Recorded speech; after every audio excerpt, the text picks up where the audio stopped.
Well, Kyle, hope for a speedy recovery, brother. We're going to miss you, son. All right, let's start it from the top here. Should we clap in unison or whatever? What is Alicia printing right now?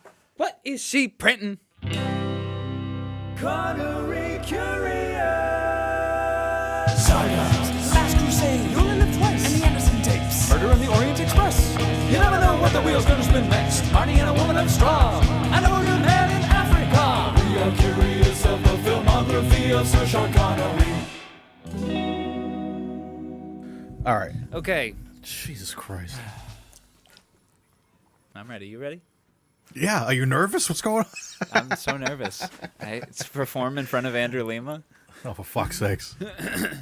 Okay. Mario Lima. Dylan Titus. How you doing today, bud? I'm doing great. How about yourself? I'm doing well. It's another tremendous day. This is our first show of the new year. It is our first show of the new year. Mario, Happy New Year! Happy New Year to our Connery Curious fans, to you, and everyone out there, man. This is tremendous. I just realized. I looked over. I'm like, we're recording on the 3rd of January, first show of the year. I'm very excited. 2024 should be a very exciting year, I think. Whether it be good exciting or bad exciting, it's going to be exciting. We're going to find out. There will be some kind of exciting things happening. But I'm very excited about today. How are your holidays as well? I always forget holidays happen. Yeah, I kind of wish. I kind of hope to forget these holidays. Honestly, it was kind of all right. rough We won't holiday.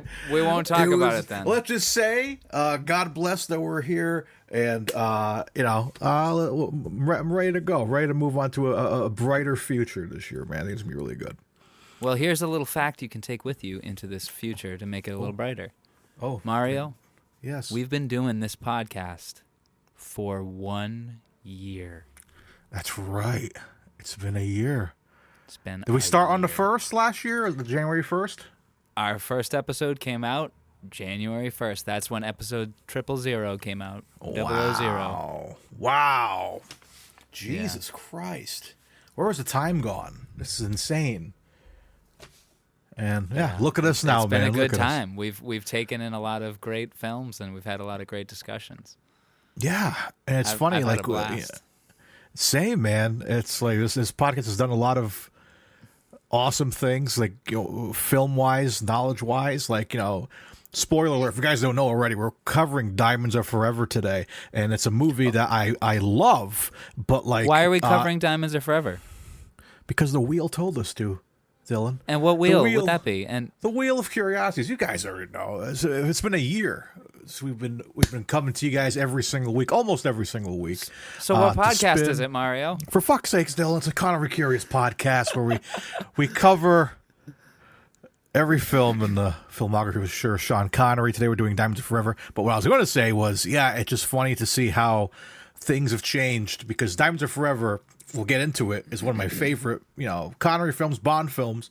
But it's just funny. I see it in a different light now because of how many films we've covered so far and how many versions of Connery we've seen. So now I see the movie very differently, which we'll get into. Same. So we'll get into it. But first, we're not alone today. This is very fitting that our kind of like year anniversary episode, we have probably one of my most anticipated guests on the show tonight. As mine as well. Also, I forgot it was in speaker mode, so I did a comical cutaway when you said we weren't alone, and I went, ah! Oh, there it is. Like there was somebody behind me. Okay. Anyway.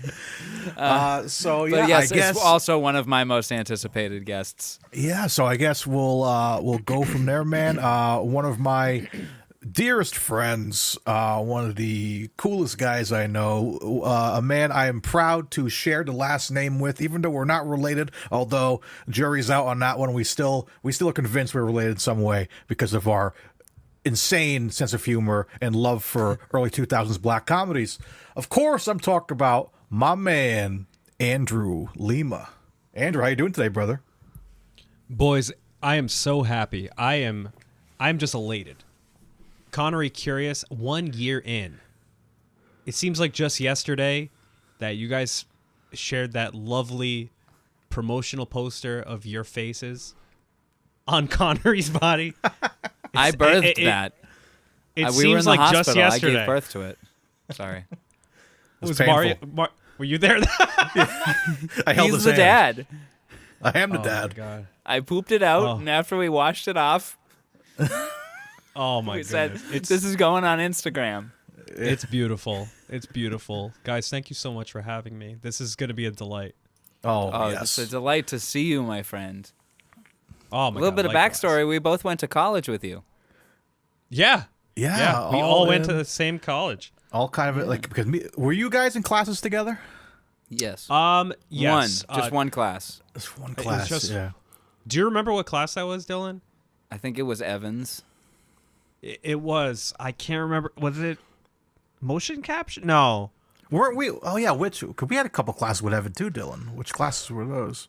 Because I don't think maybe Andrew. maybe I'm I only wrong. met. Maybe- I only met. Like I knew of Andrew because we went to like the same high school, but he was a grade under me.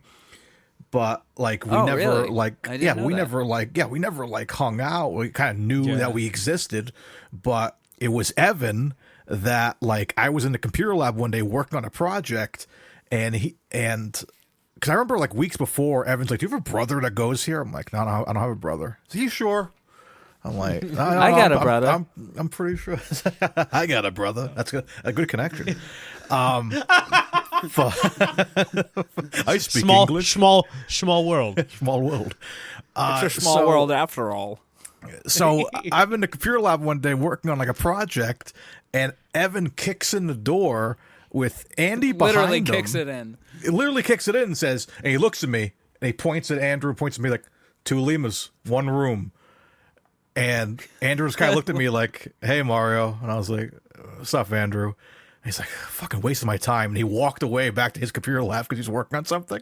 And that was like the only time we ever talked. And then years later, we joined a band, which we won't fucking talk about. But honestly, that band was a blessing because if not for that band, and the toxicity that I was surrounded by, I don't give a fuck. I'll talk about toxicity. Because of that toxicity, Great System of a Down record. yes. Because It is a of good that, record. because of that fucking craziness, it brought us closer together. We found out we both love wrestling. We both loved the Cat in the Hat, Mike Myers' Cat in the Hat, and we just connected. And the rest is history. The guy was, one of my groomsmen at my wedding. He was, it's just weird how time changes when you look at the past. We barely fucking knew each other, and it took like maybe 2 years to really have a friendship. So it's insane, man. It's crazy. My dad told me as a kid, you find your closest friends when you're an adult. When you're a kid and you're in like elementary school, middle school, you think that you're going to be best friends with these kids forever. I can count on one hand the kids from high school and even middle school that I still talk to on a regular basis. Mario Same. came into my life as an adult, and I couldn't be happier because now this man, we watch pay-per-views together. We have a wrestling podcast. We fucking watch black comedies, as Mario eloquently put. Yes. It's a beautiful time. Well, It's a beautiful You time. know more as an adult. You know more what you want out of the interactions you have with people. For sure. So, Absolutely. so your friendships are bound to be stronger when you are making when decisions our frontal more lobe is consciously. completely formed. Yeah, exactly. Yeah. And Mario, are we on ironically, gallery me and view? Sorry. Yeah. Yeah. we're in gallery. I got you. I got your back, brother. I was gonna say, ironically, as our frontal form is lobed, me and Mario spent most of our time. Your frontal destroying form our is frontal lobed? Our frontal lobe is formed. Sorry. Let's try that again. Oh my god. Me and Mario spent most of our time destroying our frontal lobe when we take edibles and watch terrible black comedies. That's okay. Why are they terrible? Big Mama's House is a classic. Oh, Big Mama's House 1 is a classic. 2 is okay, but 3, did you even notice a third Big Mama's House I knew. movie? It's like knew? like father, like son, right? Or Yeah. like Yes. mama, like It's- son. It's Something not like good. that. It's not good at all. It's I would, terrible. I would compare Big Mama's House 3 to Never Say Never Again. Well, we Never often Say Never Again is good.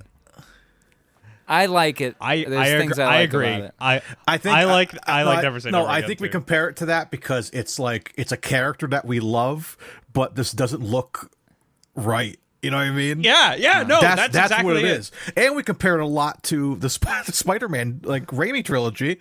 Like, the first one's really good. 2 is, like, tremendous. And 3 is just, like, too much is happening. Way too much is happening. So, So it's like the Dark Knight or the Star Wars trilogy. I'd compare Big Mama's House 2 to Empire Strikes Back. oh, yeah, absolutely. Yeah, Absolutely. It's when you that find was- out little dark- that Big little Mama darker in tone. is his mom. It's a little darker in tone. Well, I compare it to Spider-Man because I think the Big Mama's House 2 costume is my favorite suit. Yeah, So mine too. that's the best suit. It looks perfect. And it's got a I like scene the in an silver elevator with Hal Sparks. Yeah. And Hal Yeah. Sparks goes, I like the suit. And Big Mama goes, oh, thanks. It rides up in the crotch. It gets a little crazy in the crotch. Ooh, Lord. And the scene prior was Big Mama swinging through the city. And then she can't swing. Oh. Oh yeah, we Mr. Aziz. But the suit is like enough padding to like so she like bounces off the dumpster. These pizzas aren't going to deliver themselves, Hattie Mae. Oh, there are so many. Just today, I made a Spider-Man Big Mama's House comparison. I sent the picture to Andy it's a picture of at the end of the first movie where Shoot Big Mama comes to the house and it's fake Big Mama and they're standing next to each other. And it reminded me of the scene from No Way Home when Toby and Andrew first met at Ned's house. And look, it's tremendous. It really is. It's Now I'm just imagining the Joe's 29-minute guarantee is a promise, but I guess to you, Mama, promises mean nothing. and then it cuts to her trying to carry all the pizzas, but because Martin Lawrence is not, he's still getting used to the suit. He like can't get through the door, so he spends at least like 6 of the 29 minutes just struggling to get all the pizzas. He's stuck in the closet. The closet at the end. He's stuck in it. He can't get out. And then they're like, all right, pizza time. yeah. The Big Mama's movies, the Big Mama's House movies have the same amount of cheese as the Raimi trilogy. It's very so similar. good. As those pizzas. Yeah, it's got the pizzas. Extra Though cheese. probably not anymore after swinging through the city. They've probably got no cheese. No, they're destroyed. Or she probably ate them for comedic relief. Comedic relief. But I wonder anyways, if Emily Deschanel took one of those pizzas. Anyway, Emily Deschanel. Who's who's Emily Deschanel? That's who Toby drops the pizzas off to. Is Zoe Deschanel's big sister? That's Emily Bones. Deschanel. Oh Yeah. wow. oh, really? Oh, I have She's no the one idea. working the desk. There's a lot of little cameos in that movie. Joel McHale is the banker. Yeah, that's right. Joel McHale is the banker, and Bruce Campbell, of course. Bruce Campbell's Of the course. he's the Doorman. usher, right? Joey Diaz is in that movie. Joey Oh, yeah, Diaz is Joey at the end. Diaz. Yeah. You want to get Tremendous. through? You want- gotta you gotta- go through me. You gotta go through me, cocksucker. I'm like a doctor. Dr. I'll take a Octopus. shit. I'll take a shit in my hand and throw it at you. You know, Joey That- was like 500 milligrams deep when he did that train scene. He actually saw Doc No, Ock's it was arms. 2004. He was probably on coke. He was definitely on coke. Oh yeah, probably. Definitely on coke. He talks Pot about that wasn't in his legal book. yet. He talked about What? that in his book. Film- How like film it was the Spider-Man? most money he ever made. Yeah, it was the most money he ever made, and he spent most of his time like in catering. He's just like, they probably saw me and thought I was like a fucking savage. It's like you have all these actors, Tobey Maguire and Kirsten Dunst, and they're looking at me at the catering table, just eating all of this shrimp. Like, That's book a is pretty so good good. Joey Diaz. Anyway, Yeah. Anyway, speaking of Coke Coke dreams. rocks, let's talk about crazy rocks that are shiny and last yeah. a long time. Man, ladies and gentlemen, Specifically, diamonds. diamonds are forever. Talking about diamonds are forever today. The time has finally come. Dylan, you want to take us into the intro here of our film? Diamonds are forever.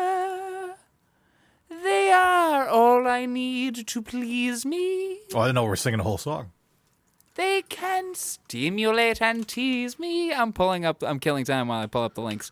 They won't leave in the night and fear that they might desert None of this is gonna be in sync. me.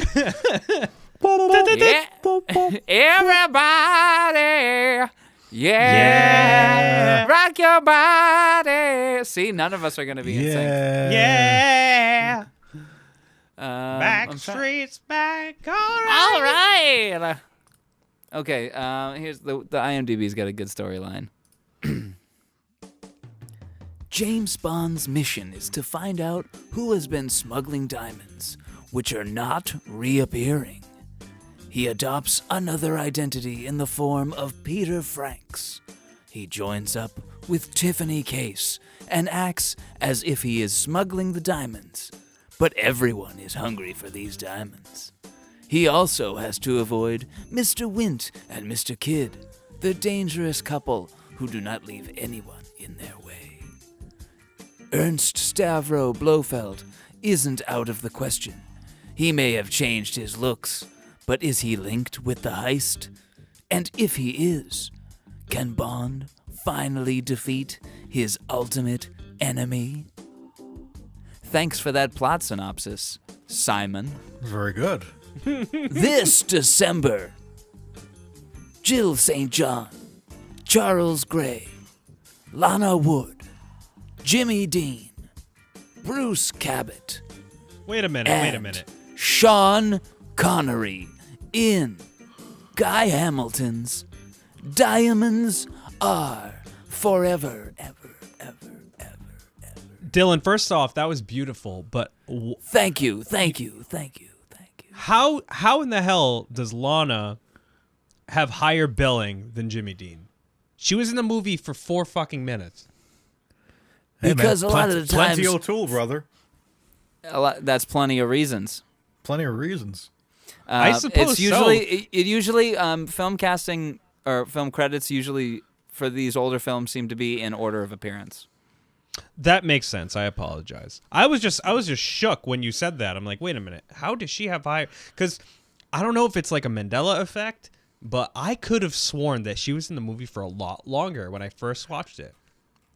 No, she did have one extra scene, but it's cut out, and you can see it on the DVD where she goes back. For to what it's Tiffany worth, Case's hotel room. I watched the deleted scenes to prepare for this podcast.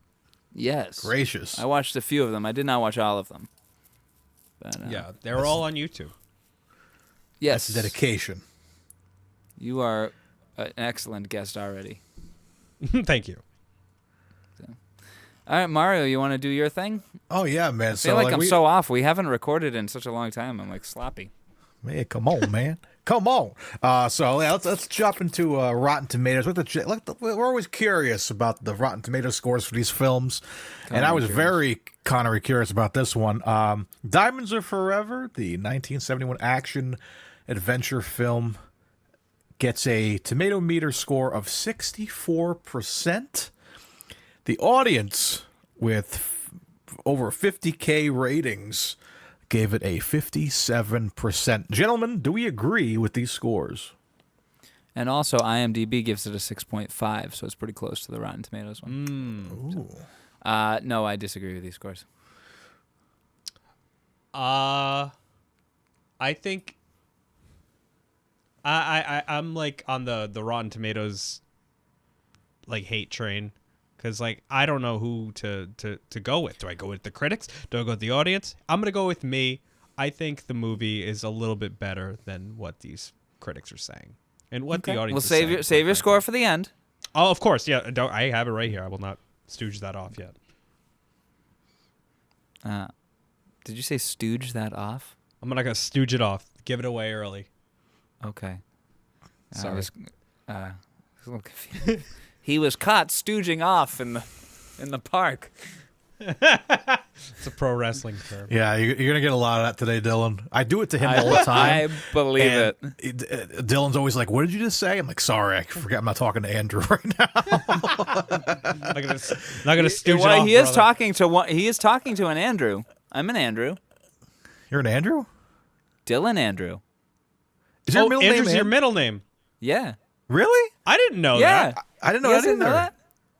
No. Shit. What's your middle names? Manual. I don't want to talk about it. Oh, come on. I don't want to talk about No, it. you got to say yours. I said mine. Manual. Yours Manual? Manual. No. Manuel or like manual like a right, instruction? well, manual? keep in mind- Like Manuel. Okay. Keep in mind, back That in the your day, parents were born in 1803.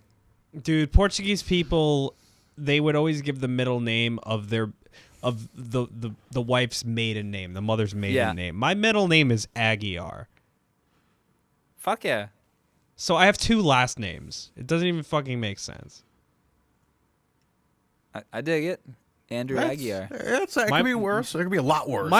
My mom was doing sounds- coke with Joey Diaz when she came up with that. That's a cool middle name, man. Embrace it.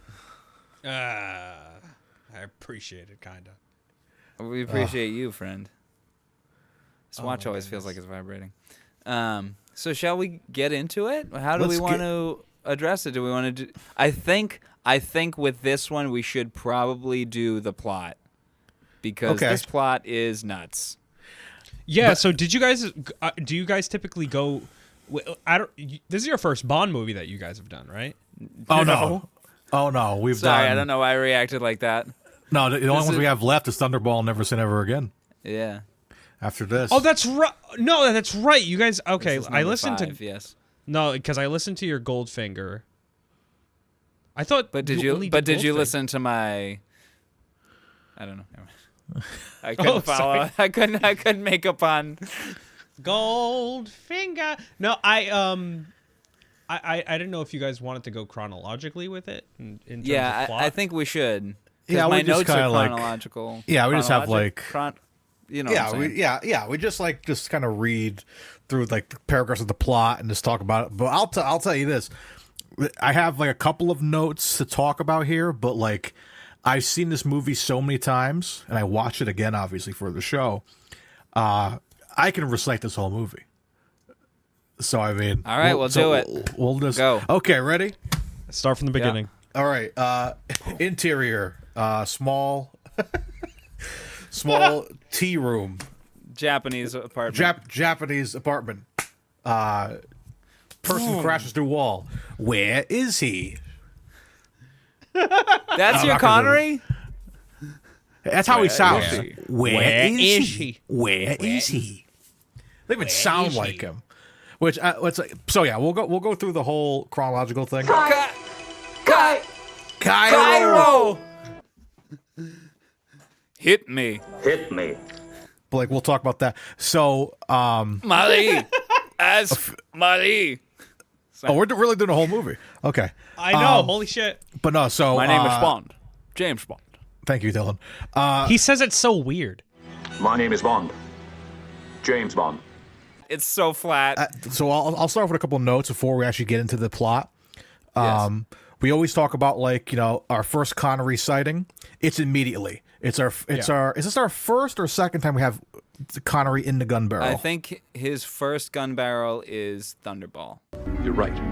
It's fact. Thunderball was in a new ratio. They used a new film stock, so they had to film a new gun barrel. There we go.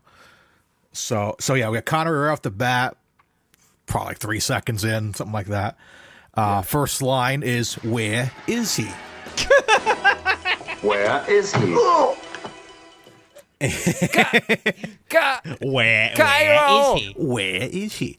Because I was like trying to debate, do we think is that really him? Are those his hands? Or is that's got to be a No. double, right? That's got to be a double, right? It could be. So that doesn't So- count. So my first Connery on screen, besides the gun barrels at 1:30 with the awkward on the beach. My name is Bond, James Bond. Very robotic. My name is Bond. I James have Bond. 1:30 as well. I have 27 seconds and 1 minute 30 seconds. There we go. Excellent. So I Fantastic. also have a note before we get started. So I was playing this through the Blu-ray. Now, it's the MGM lion, right? And then it's the United Artists logo, and then it's the gun barrel, right? This is how it played for you guys, right? Yeah. Yeah. Okay. Does anyone else feel that it should be United Artists and then MGM and then the Gun Barrel? I've always thought that the MGM should come first because that kind of sets the tone. Because I know when you watch The Wizard of Oz, the first thing you see is the MGM lion. Well, then maybe just cut out the United Artists and put it at the end or something. I feel like put that in the credits. Yeah, I feel like it flow-wise, it's as if you got the 20th Century Fox fanfare and then another logo and then another logo's sound and music and whatnot and then the Star Wars theme. Like if the Lucasfilm logo had its own music and totally upset the flow. You know what I mean? Now that I'm thinking about it, I watched it on Prime. Yeah. I also watched it on Prime. So yeah, I think it has like the new MGM where it's kind of like zooming in. Yeah, kind of like how. yeah. Cause I think No Time to Die, it had the Bond score in the MGM logo. Do you remember that? Where like yes. and the Well, lion came that's out. also got 50 years of hindsight and filmmaking. Yeah, techniques. but I'm saying that same MGM logo is showing up now in the re-releases of the movies. Yeah. So from what I remember, I think it's the MGM logo into the Gun Barrel, but I think it was United Artists too. I don't remember. But like, yeah, I think Inconsequential note. But yeah, I think the lion just started right away because it's like one of those things where like I remember the first Bond I saw in theaters, unfortunately, was Die Another Day. What do you mean, unfortunately? Do you like Die Another Day? No, but like I'm just saying, like it's your listen. The first Star Wars movie I ever saw in theaters was Phantom Menace. Same, yeah, Same. But it's your first foray into Yeah. a series. It So was, like at the it's time, not your fault. No, at the time it was very exciting. I remember Yeah. thinking the bullet coming at you in 3D or whatever was cool. Yeah, and that hearing film the is going to be lion- cool in the theaters. Yeah, but then in hindsight, as you get older, you're like, oh man, this is weird. Very weird. I remember getting hyped for it because they put the trailer at the end of 007 Nightfire on the GameCube. They showed a trailer and they had like a That's right. featurette. And I remember being so That's excited. right. I'm like, oh man, this is going to be crazy. And I did enjoy it, but nowadays, not so much. So Hey, you want to hear some? I have a funny Die Another Day story. Oh, hit me. So Die Another Day, my dad, he was getting DSL internet for the first time because before that we had 56K broadband, and my dad taught me how to pirate. Like he got me introduced to Kazaa and Napster and stuff like that. And he's like, okay, if you want to steal some music, this is what you got to do. You got to do this, then you got to do this. My dad's a techie. He's been in IT for 40 years. But when we got DSL internet, I'm like, Dad, can we go see Die Another Day in theaters? He goes, oh no, just download it. I'm like, how do you can? Because I thought it was just music you can do. Like I didn't know you can do movies. He's like, oh no, I'll show you. And my dad, sure enough, has floppy disks and CDs filled with movies that he's pirated over the years. A floppy like- disk couldn't hold a movie. I'm just being. I know. I'm just Stupid. kidding. I mean, I'm But- not kidding. It really could. You're not being No, stupid. yeah, I don't think it could either. He did have Wolfenstein 3D. I'm pretty sure that was copyrighted. Pirated too. But he showed me like his backlog of all these movies he's downloaded. I'm like, where the fuck has this been? And he's like, okay, let's look it up. Die Another Day, blah blah blah blah blah. And it took 2 days to download. It took 2 You days. could have just gone and seen it. We could have just gone and seen it. It took 2 days, and when I finally saw it, my dad put it on. He put it on a DVD-R, and we chilled on the couch and we watched it, and it was in the shittiest quality. You can see heads sitting, like it was clearly filmed in a movie theater. Yeah. And my dad's just like, I don't want to watch. Let's go to the movie theater. I never got to see it in theaters. Maybe for the anniversary. If it's an anniversary showing, we should all go. I'm totally down for that. I would. I wanna- I'm I'm a- Die Another Day in the theater. I'm an wanna apologist. See, I want to see a Bond in theaters. I missed the opportunity because they just did it in Newport a few years ago. It was like right before COVID. It was from Rush with Love.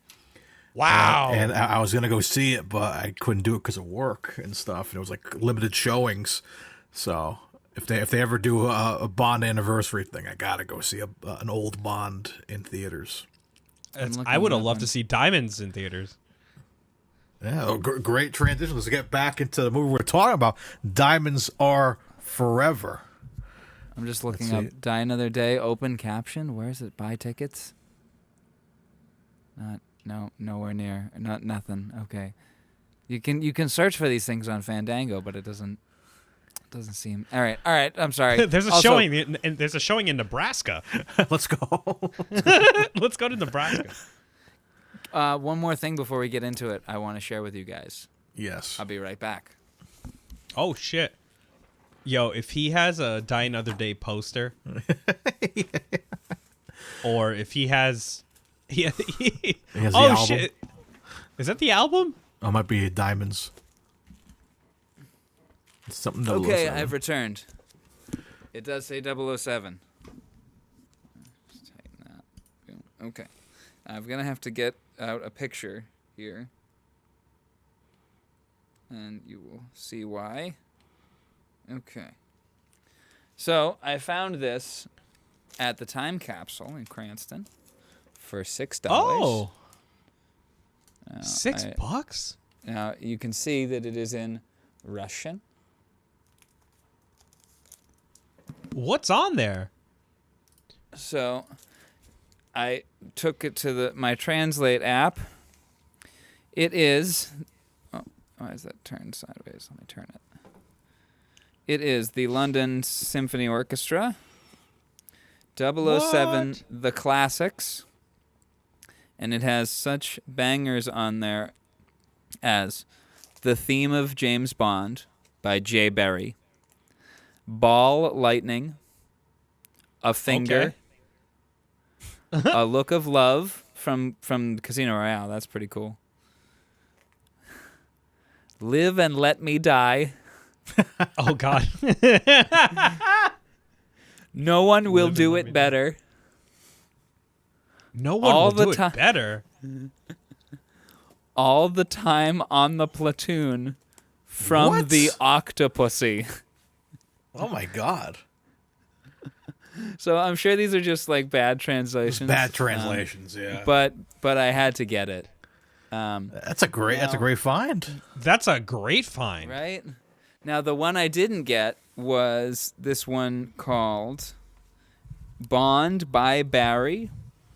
And it's got a bright pink cover, as you'll see here in the final edit. And it's got such tracks on it as Zulu, Fancy Dance, 4 in the Morning, Yesterday's Gone, No Tears for Johnny, Judy Comes Back, Monkey Feathers, and Kinky. Is that an Austin Powers album? No, it is a Bond by Barry album. John Barry and his orchestra. Whoa. That's so those are all insane. presumably themes from different Bond movies. Now, if you'd like to Kinky. play a little game, like what do you think Zulu comes from? I'm guessing it's Live and Let Die. I also suggest Live and Let Die. Yeah, probably. What- Yeah. What about Kinky? Spy Who Loved Me.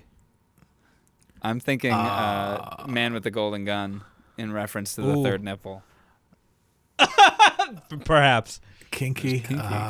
Kinky. I would say Diamonds just for fun. And It how could be about Man with the Golden Monkey Gun, too. Feathers? Monkey feathers? Feathers? Monkey Feathers. I have no wouldn't answers know. for these, by the way. Is there a Bond where there's a monkey? Oh, this movie, there's a gorilla. There's a gorilla in this movie. Oh my God, There is there a is. There is a No, gorilla it's in this not. movie. It's a man in a gorilla suit. No, it's not. It's a real gorilla. Didn't the I saw this online. I don't know if it's like an old wives' tale, but you guys might know better than me. Is it true that Or is it a The new original husband's snout? what? Or is it a new husband's snout? Just keep going, Andrew. Just don't listen to him. Welcome to Connery Curious. I'm sorry. I was just gonna ask because I heard somewhere that the original writers wanted to make Dr. No a monkey. Is that real? Yes. What the fuck? Yes. And That's insane. Hold on. Let me pull up a Dr. No from James Bond Jr. Share my screen here. The game? Excuse me. Oh my god. Dr. No Look at that figure. and Jaws. He looks like Piccolo mixed with Genghis Khan. right. Looks like a Mortal Kombat character. He does. That's James terrifying, Bond Jr. actually. seems fun. Have you never seen Yeah. it? Anyway. Dylan. I've never seen it. Oh, you never seen it? Have you? Oh, yes. And I have a few comics. I'll let you borrow if you'd like to read it. Have you played the James Bond Jr. Video games? There's one on Super Nintendo. I've seen it. No. It's kind of like, if it's the one I remember, it's almost like a Ninja Turtles esque. Not really. I'm trying to think of which one it was. But yeah, there is a couple of Bond Junior games and a few regular James Bond video games from that era as well, which weren't that good as well. No. I'm just pulling up the James Bond Jr. video game as well. There's There's NES and Super NES. What's the difference? NES was the first one. Super NES was the second one. Yeah. Okay. There was James Pond too. Yes. Though I believe James James Pond 2 was just a promo game for something. Like it was just like a product placement game. I have no idea. I see it at Time Capsule in Cranston all the time on Sega Genesis. Nobody wants it. Oh yeah, product placement. McVitie's Penguin Biscuits. Yeah. Okay. I fuck with that. In the UK version. I'm going to go for a quick 2007. Connor P. I'll be right back, all right? Okay, should we Keep- all just keep take a talking, Connor P? A Connor 'Cause P? Yeah, I kind of got to take a Connor P as well. Do you have to take a I'm Connor gonna P, go- Andrew? I'm gonna go get a cough drop. Okay. I'll be I right should back. probably do the same. All right, we'll return. Absolutely.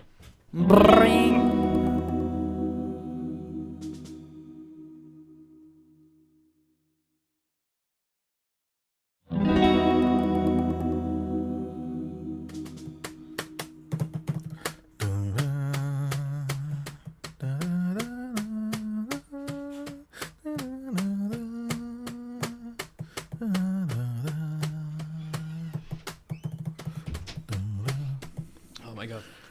I don't know if you want to save it for the podcast, but I quote this movie all the time. Oh, me too. Okay. Me, specifically me and your brother all the time.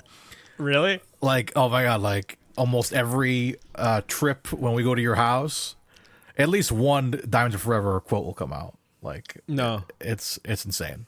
Always. I do it when I'm working, like, and I'm sitting on the couch and I haven't showered. I look at Shoto and I say, one of us smells like a taut handkerchief. I say that all the time. Every time me and Alicia go on vacation. We're actually going to Florida in a couple of weeks, actually. Oh, no shit. Gonna be back in time for Royal Rumble, though. Back in time for the Rumble. Thank goodness. Well, I made when, sure. when are you leaving? 14th. Coming back Shit. 21st, 27th is the Rumble. Oh, fuck. We got to do So- a wrestling's real before then. Yeah. So let's try maybe this coming week, next week or something like that. We could do it one quick. Yeah. We could probably do it. I'd be fine doing it over Zoom, too, if to save time. Cause Yeah, I'll figure that out. But we could do like maybe next week or something. But yeah, every time I go on vacation with Lee, and every time we check into a hotel, I always say this. I look out the window and I turn around and look at her and say, I didn't know there was a pool down there. all the time. And she never understands the reference. I'm like, I didn't know there was a pool down there. No, she doesn't understand any of the reference I make, like at all. Like she just nods. I didn't even know and- there was a pool down there. I didn't even know there was a pool down there. Nice shot. What else do I quote from this movie all the time? Fucking pen. Oh, God. Where is he? Of Plenty. course. Where is he? Oh, yeah, of course you are. Plenty O'Toole quote. Oh, yeah. Kyle always quotes the fucking, these diamonds are phony. The one he brought up to me not too long ago, I think we were all together, but he said, the one quote that makes me laugh all the time, the throwaway line, is after they shoot Peter Franks, and Moneypenny gets him the passport and says, it's all in order. And then Connery goes, oh, can I bring you back anything? Whatever. And Moneypenny goes, oh, a diamond. Ring? Yeah, on a diamond. Like his wife didn't just die? Right. And then and then she said, all he says, would you settle for a tulip? And that makes Kyle laugh so hard when he says, would you show up for a tulip? Real. I want to quote one of the lines during sex, but the opportunity will never come, ever. Which line? It would have the line in the line in Diamonds Are Forever, where she fucking when he puts the cassette like in her butt. But the part where Connery goes, you stupid twit, you put the real one back in. But I don't know where I can do that. Well, the only way you could do that is if you had a strap on. You know, yes. You'd have to have a fake. Put the real you'd one. have to have a dildo of some kind. And once she's finished with that and brings you in, You super twitch, you put the real one back in. and that's when she pushes you off. Just call me a stupid twit. No, you're not fucking me anymore. Anyway. That works. Mine is mine that I would use would be, your problems are all behind you now. That's when you put it in the wrong hole. Well, as long as the collars and cuffs match. Oh God! All right, so are we getting into it? Oh, Mario, I interrupted. What's your sex line? From this movie, Yeah. it'd probably have to be Oh,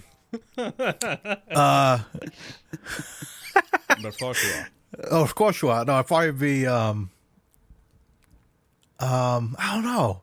For my sex line, I didn't know there was a pool down there. I already made that joke because you'll hear it in the thing, but like In the edit. every time me and Lee go on vacation, and I do this every time we go to a hotel, I look out the window. We stay at the same hotel in Florida, and I always look out the window, turn around, and look at her and say, "I didn't know there was a pool down there," and I laugh, but she doesn't understand what the quote's from, so I laugh at myself.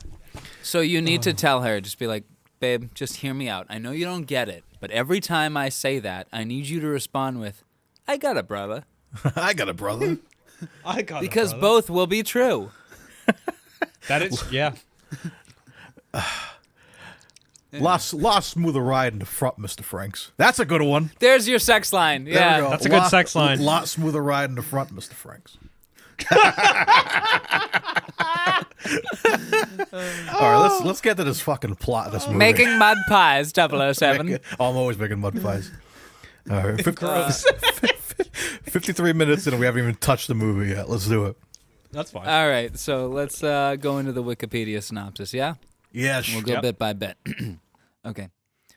Pursuing Ernst Stavro Blofeld, James Bond, Agent 007, finds him at a facility where Blofeld lookalikes are being created through plastic surgery. Bond kills a test subject, and later the real Blofeld, by drowning him in a pool of superheated mud. I forgot, real was in quotes. While assassin... Oh, you know what? Should we just cover the opening? The cold open? Sure. Okay. I don't like this Any cold notes open about the at cold all. open? Neither do like I. I hate it. I don't like it. I hate it too. It goes by way So too dumb. fast. The reveal is so quick. It's the worst Connery opening, in my opinion. He's not enthusiastic about it at all. No. Oh, yeah. Where is he? That's him. He's doing one take for like most of the things in this movie. Terrible ADR in this film. Yeah. Oh yeah. I made a note here. The shot after the theme song, when him and M are looking at the diamond in the display case, and it pulls out, and you see Bernard Lee looking at the case, and he's explaining the diamond, and Connery's rolling his eyes. I said opening shot of Connery's reflection sets the tone for Connery's feeling being in this movie. Like this is after, Andy, I'm sure you know a little bit, but if not, we'll like enlighten you. So obviously, You Want to Live Twice, his last Bond film. He's done. Lazenby comes in, does Majesty's Secret Service, tries to go for a darker tone Bond film, kind of a more serious Bond. We have the most dramatic ending in a Bond film ever. People kind of appreciate that movie now, but now especially it was not loved. Now, No Time to Die was like a love letter to that movie for whatever reason. But now, because people are recognizing that it's one of the best. Okay, because now they're looking at it's the best, and so you see that movie, and then it didn't receive well. So like, let's try to get Connery back for one more. He says yes. He comes in, and they make the campiest Bond movie ever, which kind of sets a tone for the Roger Moore era, which it worked in the Roger Moore era. But we have this, and you're continuing the story of you see Bond's wife die. Spoilers for Her Majesty's Secret Service. Tracy. And he's going to go after Blofeld. And he's doing that, and you kind of get the vibe at first, like, Connery is going back and beating the fuck out of anybody and anyone to get to Blofeld. And you see that. I'm like, cool. He's like going into casinos and fucking punching people in the face. Hell yeah. And then he's choking out women with their bikini tops and shit. Like, this is a brutal Connery, man. People who went to the theaters for this original, like, oh my God, we're going to get brutal Connery. This is going to be so sick. And then he's making mud pies. And then we go into like the goofiest movie. Blofeld dresses like a woman at one point to get out of the casino, and like all these other wacky things, and Mustangs going on their side and doing wacky tricks and stuff. And it's the most misleading thing ever. And it makes me wish, me and Dylan talk about it a lot on the show. We're like, it'd be so great if we had the opportunity to see Connery doing Her Majesty's Secret Service and seeing where the timeline would have skewed there, or where would diamonds even exist? Would it have been something completely different? So it's shitty to see this movie. Like, I still love this movie for the quotes and the ridiculousness of it, but the serious factor of this movie is Connery's definitely not enjoying himself. He wants a paycheck and to get the hell out, and that's it. Yeah. I provide a bit more backstory? Oh, please. I'm sorry. No, go ahead, Andrew. Go ahead. Well, I was going to say that I thought it looked like, I mean, it could have just been, I don't know, the way I perceived it, but I thought Connery was having more fun in this movie than You Only Live Twice. And You Only Live Twice, I agree with that. I think he looked checked out in that movie. He doesn't want to be there, but while he is there, he's having a good time. Yeah. Now, and I'll go into this a bit more. So,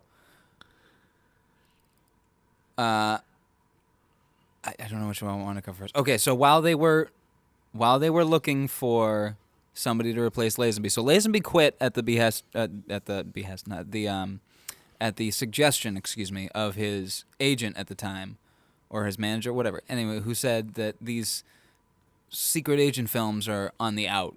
Easy Rider, that's what's in, like the hippie counterculture films. So that's why he quit. Refused to shave his beard. So some of the actors that were being considered for replacing Bond were Roger Moore, but he was busy filming The Persuaders. Mm-hmm. Mario, you'll appreciate this. Michael Gambon. That would have been dope. A young Michael Gambon as James Bond. Oh, Michael Gambon was in talks to be Bond? He was given an offer, but he rejected it, telling Broccoli that he was in terrible shape. Rainulf Fiennes, who is a third cousin of Ralph Fiennes, who look at that to be M. Damn. Malcolm Roberts, who is an English pop singer. And then here's where we get into things. It was at this time that Broccoli and Saltzman were noticing the success of American films and were considering making Bond American. And were considering actors like Brett Halsey, sometimes credited as Montgomery Ford, Robert Wagner, Clint Eastwood, Burt Reynolds, and Adam West. I knew that. Yeah, Adam West. I wanted to build to that one because imagine this movie with Adam West, and that works. would be hilarious. Watching this movie with Robert Wagner would have been a trip because he would have been opposite his future wife. Yeah, huh? He would have been. Yeah, that's and wild. Maybe this would have prevented the death of Natalie Wood. R.I.P. Natalie if they had Wood. met earlier. She Anyway. didn't know there was a pool down there. Oh. Jesus Christ. I'm sorry. You can cut that out. No, it's okay. Right. So Oh, no. now Dylan will keep it in. Don't you worry about that. Fantastic. Hey, I'm going to make worse jokes, I'm sure. Okay. I'm pretty sure I started off our Connery Curious Christmas episode by making a joke about how they all started with K's. Yep. Anyway. Oh, boy. Oh, boy. So I'm going to share with you, they had an actor ready to go. And he was, when Connery came back on and agreed to come back on, they let this actor go and paid him his full salary. So this actor, his name was John Gavin, and this is what he looks like. The actor that became our James Bond in Diamonds Are Forever. He's an American actor. Wow. So. Wow. They definitely had their idea of the image of what they wanted. They wanted to try to replicate Connery as much as possible. Now, is John Gavin still with us? In office. He's a United States ambassador to Mexico. Holy cow. Whoa. No, he is not. Oh, man. He died in RIP. 2018 at the age of 86. A good life. 6'4". So Holy shit. He's taller than Connery. He's a year younger he's than in Connery, Psycho? too. Who is he in Psycho? Sam Loomis. Oh, my lord. Oh. Cool. Wow. All right. Well, that's my little bit of back trivia of that. All right. And then I felt like I had something else. Oh, yes. Okay. So Connery was brought back on. He agreed to come back on for $1.2 million, which was the highest an actor had ever received ever at that point. And he donated So it all. 1.2 mil? Yeah. So And I'm he going to bring up my donated it- inflation calculator here. That's the equivalent of $7 million today. Almost almost $1.25 million. And he used the fee to establish the Scottish International Education Trust, where Scottish artists could apply for funding without having to leave their country to pursue their careers. Damn. Dope. Right? He's a patron of the arts. Now, so that's one of the reasons why he was having fun being there. Because he knew his work was going to do something good. He got to travel to Vegas, too, and be around and sleep with both Lana Wood and Jill St. John, because that's what he was doing at the time. On screen, of course.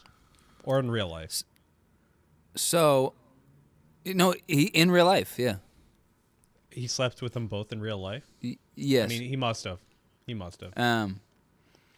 So, he got the $1.25 million, and he was also offered 2 back-to-back films of his choice by United Artists. Only one of them got made. Mario, do you know what it is? Oh, I'm trying to remember. It's the exact opposite of this film. It's the exact opposite, tonally. Oh, which we were just talking about it. What was it? What was it?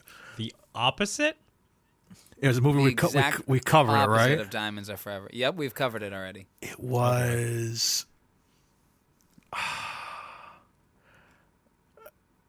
I don't remember what it was. What was it? The Offense. That's right. The Offense, which is probably the most uncomfy movie we've covered on this show. And uncampy. Yeah. Oh, my God. Like, while this isn't the most comfortable movie, it's definitely one of the most campy we've watched. And The Offense is, like, completely devoid of camp. It is Friday the 13th, Camp Crystal Lake. You leave the camp. It's dark. Yeah. It's dark. Have you seen The Offense, Andy? No, I have not, but I'm looking at the theatrical poster right now, and it does not look pleasant. It's not a pleasant film. You should listen to our episode on it. I'm going Shameless to plug. have to, because I would say listen to that episode before you watch the film. Connery ages like milk because he looks 10 years younger in The Offense. However, look at him in 1974 in the first grade train robbery. The trick with Connery is the facial hair. When he has like beards and stuff, he looks like ageless. But in movies like this, and later we'll see in Never Say Never Again, it's completely different because we've talked about on the show. Our second episode was Sword of Valiant, and he looks, Oh my God! But look at him; he looks fine there. No, Look yeah, at he that. looks. Look at how suave he looks. Right here, especially. Oh, yeah. Daddy. It's I think it's the Look hair. at too. that. Look at that. It's all about the kidding facial me? hair with him. It's like he Yeah. looks when he shaves, he looks terrible. That's why he looks so rough in Diamonds and in Never Say Never Again. Because like Never Say Never Again, we also saw him that was a same while year. later. He was making this movie called The Sword of Valiant, which we talk about a lot on the show. And he looks a little better there because he has facial hair. Because he's got a beard, yeah. And then we find yeah, out. I will agree. He does look better in Sword of the Valiant than he does.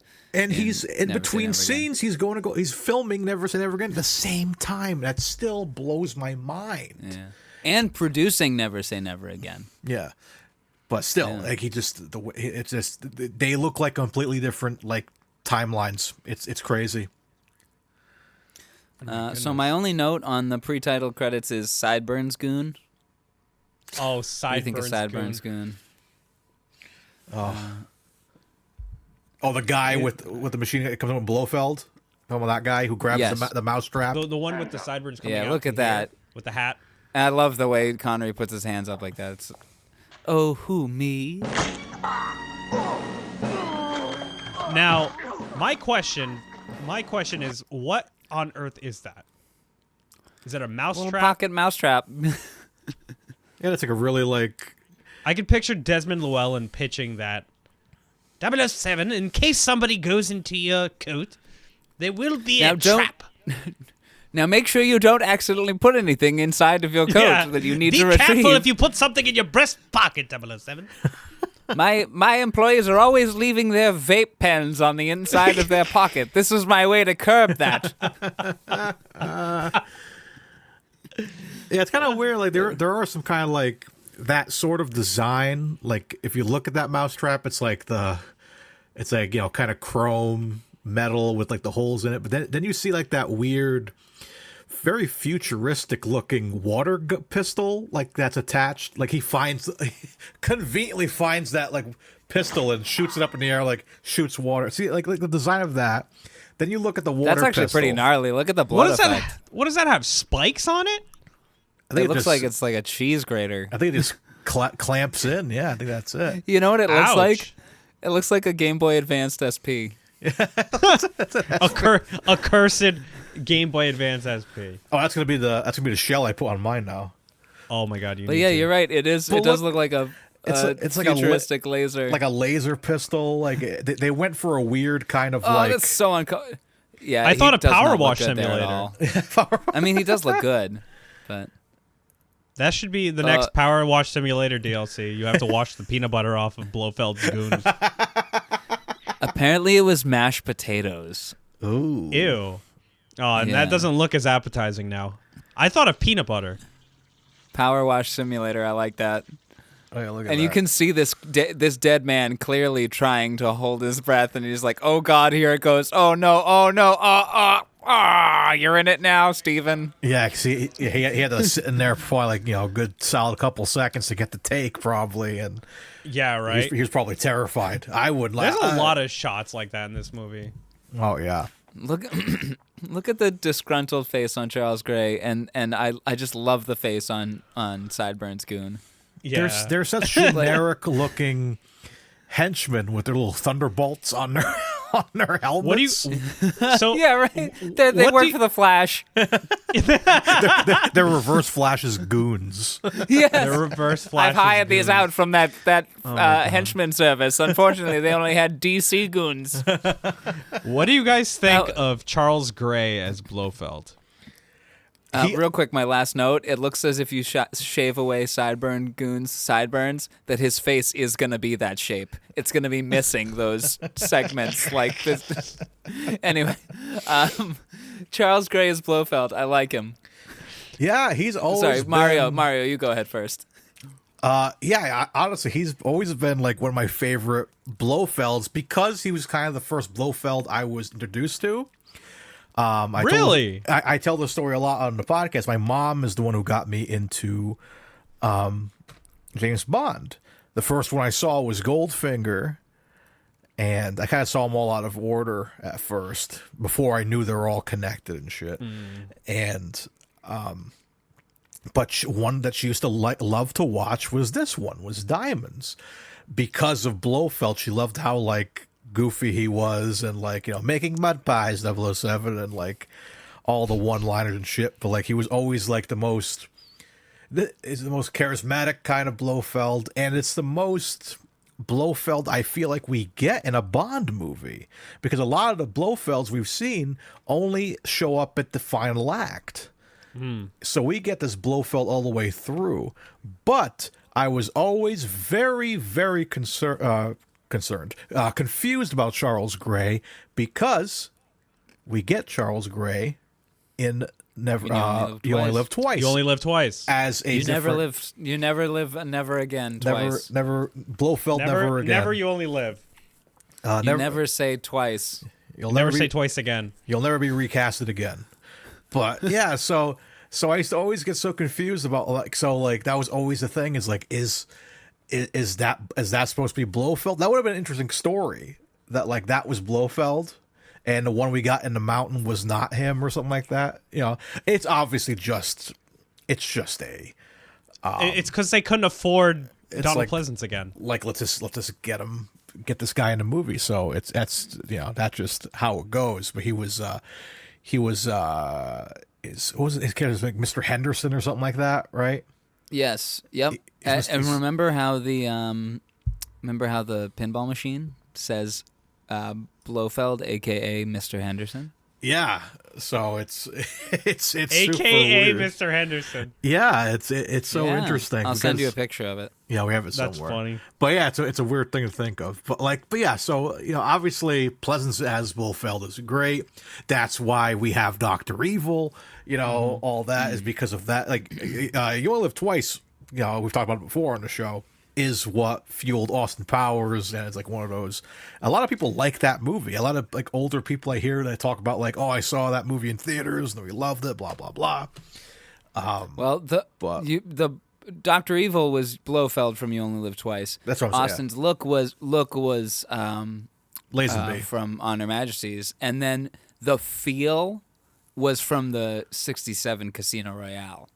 Because apparently that Mike Myers was a bigger fan of that film. Really, I still Casino haven't seen Royale? it. Wow. Yeah. It's uncomfortable. I've tried twice to watch it. I can't do it. You're just too goofy. Just- It's just bad. It's bad. Bad. It had like 5 different directors. But the part I always can't get past is when the actress who plays Ruby Bartlett in On Her Majesty's Secret Service is taking a bath with David Niven and says something to the extent of, "This is just like the bath my father used to give me." Oh God. Ooh. Yeah, and it's at that point where I Can't watch Maybe it that song anymore. "Kinky" is from that movie. Oh God. Hey, oh. Oh my God. There it All right. is. Well, let's distract. Let's play a fun little game here, guys. Rate the Blofelds. Rate the Blofelds in order of preference. Oh boy. Everyone start with their number 5. All right, my number 5 is Christoph Waltz. My number 5 is Charles Gray.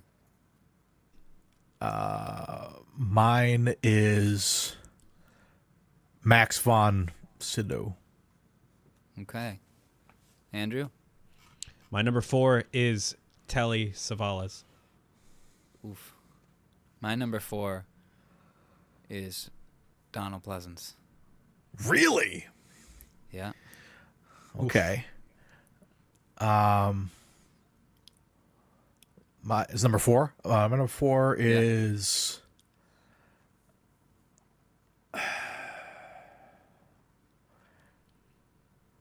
Telly Savalas.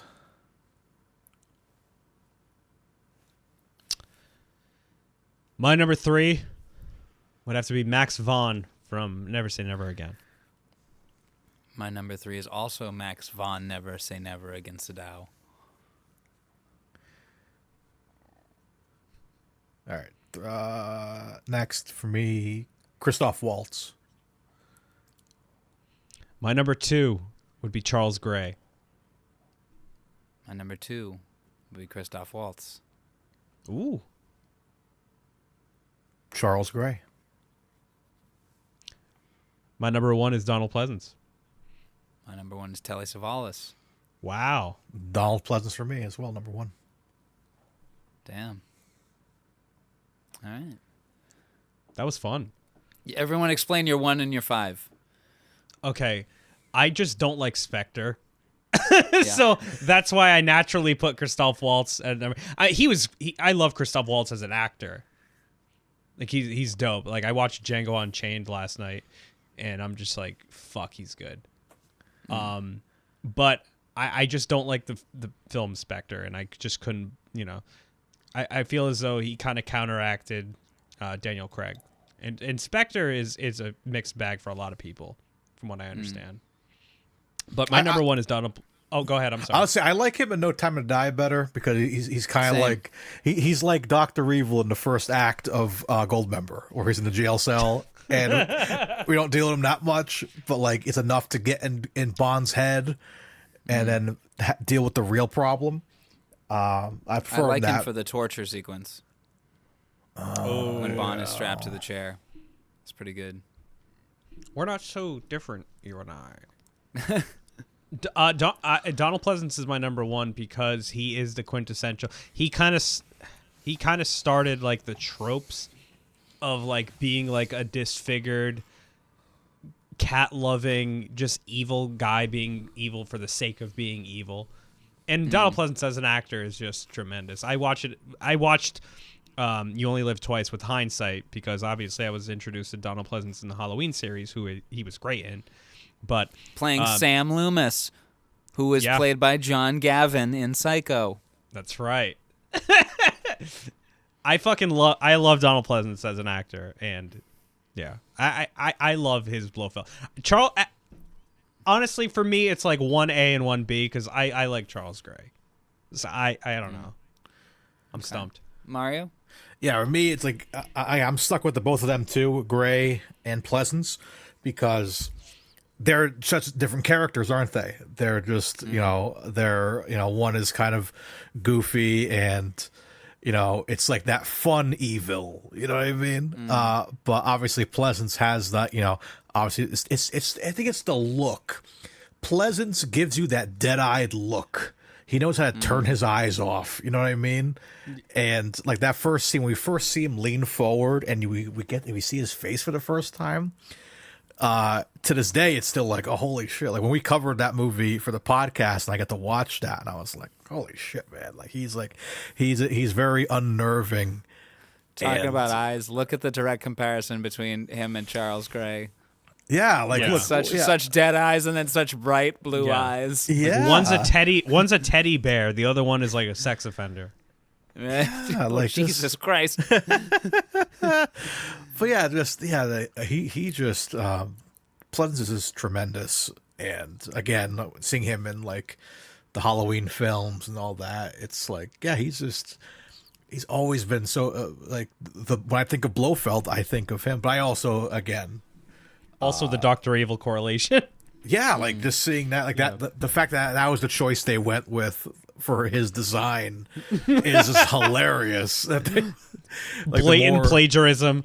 Oh yeah, but yeah. So I love them both. Gray is great too, but gotta get to Pleasance. I think tremendous acting. Well, I put Savalas at the top because I just love Majesties so much, and he and Lazenby play off each other very nicely.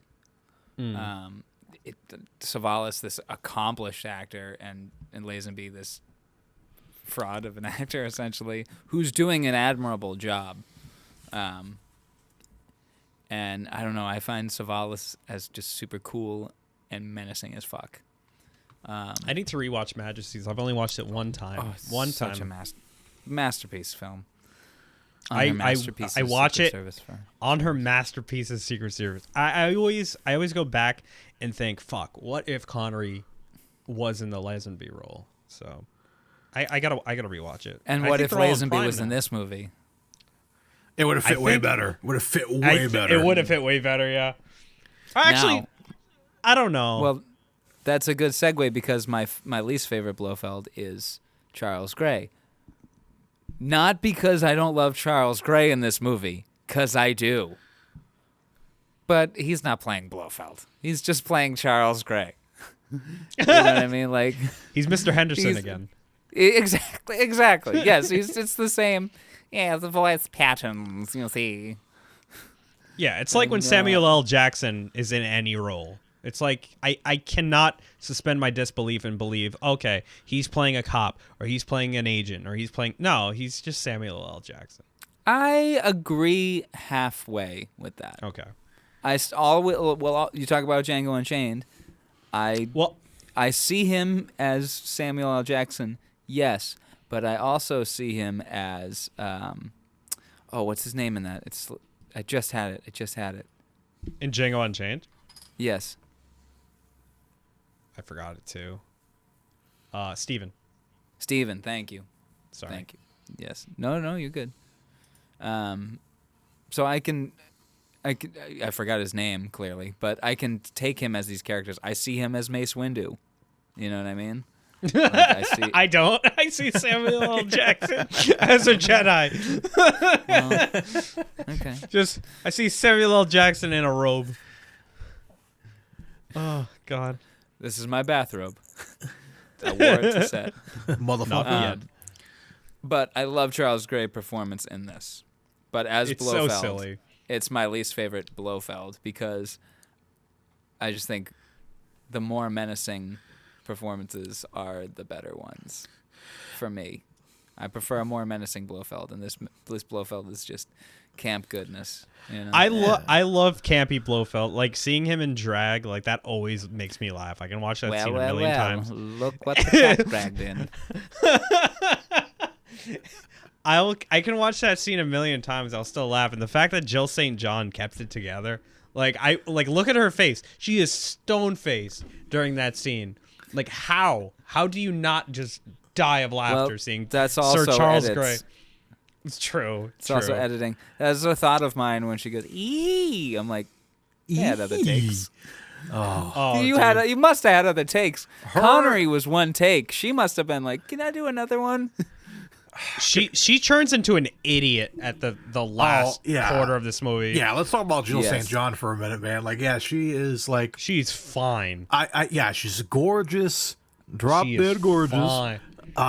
But yeah, like they make her seem the first act of the movie. We kind of seeing her. You're like, all right, this girl can hold her own. She seems like They made her like your kind of generic all American girl. Because like this is one of the only Bond films in the Connery line besides Goldfinger. He's in America, so they tried to make a very American film and with American characters, and she's pretty cool the first half, but then that's as soon as she gets in the Smart, car, relatively. yeah, like she's like distracting the guys at the gas station, and her like kind of like Brooklyn, like go blow up your pants and all that. And she says that to tutor, Circus. Charlie, I'll give you something to toot about. Yeah, just I'll give you very a shot like in the mouth. I remember that one. yeah, this very old American whatever. And she seems like she can hold her own, but like as soon as she gets in that car with Blofeld and Drag, it's like she got injected with like a stupid serum. Because She got injected with damsel in distress serum. Yeah, and like it's like She it's like becomes this an movie, idiot. It's like the movie Except she's not in realizes, distress. She's like chilling.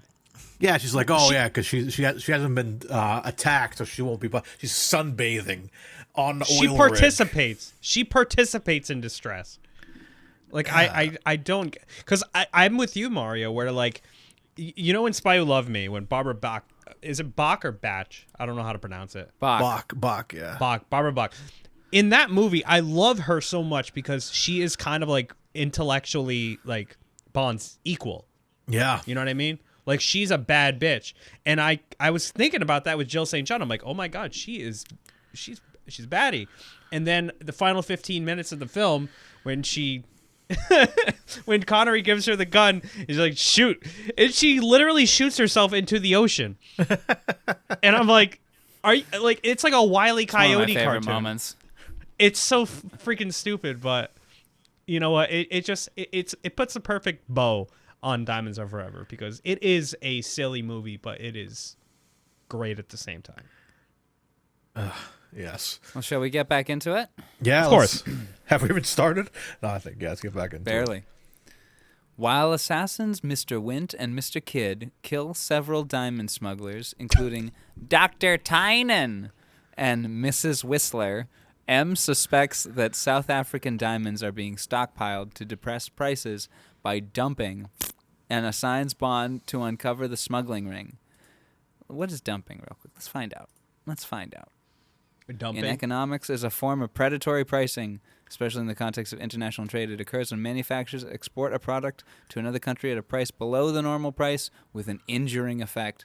The objective of dumping is to increase market share in a foreign market by driving out competition and thereby create a monopoly situation where the exporter will be able to unilaterally dictate price and quality of the product. Okay. They assign Mr. Bond Wint and to Mr. uncover... Kidd are my favorite. I just want to say they're my favorite side characters in any film. The best henchman, I think, ever. I'm trying to remember the. Did you guys ever watch Kids Next Door on Cartoon Network? Yes. They had two characters that were parodied off them. I'm gonna see if I can find a picture. Really? Yeah. Keep reading. I'll find those. I've got it right here, Mr. Wink and Mr. Fib. Yeah, there they are. Yeah, man. pull the picture up of them. Like I laughed so hard when I connected the two. I was like, holy shit. Yeah, there they are. My favorite. Oh, It kind of does look like Putter Smith. yeah. Yeah, they didn't want to bit. be totally on the nose, but like they're so good though. It's my favorite. And there was a similar thing in the 2003 Ninja Turtles cartoon. There were these mercenaries, Mr. Touch and Mr. Go, and they have the same dialogue. Really? As They Mr. don't Wint, look- Mr. Kidd.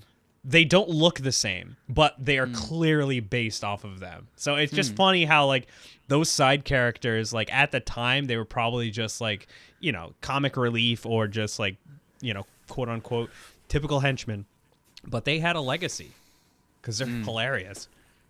Well, while we do all have to distance if we're not feeling well, and that's important, I am sad we're not in person today, so we can't have a moment to all hold each other's hands, and then the music comes in and go.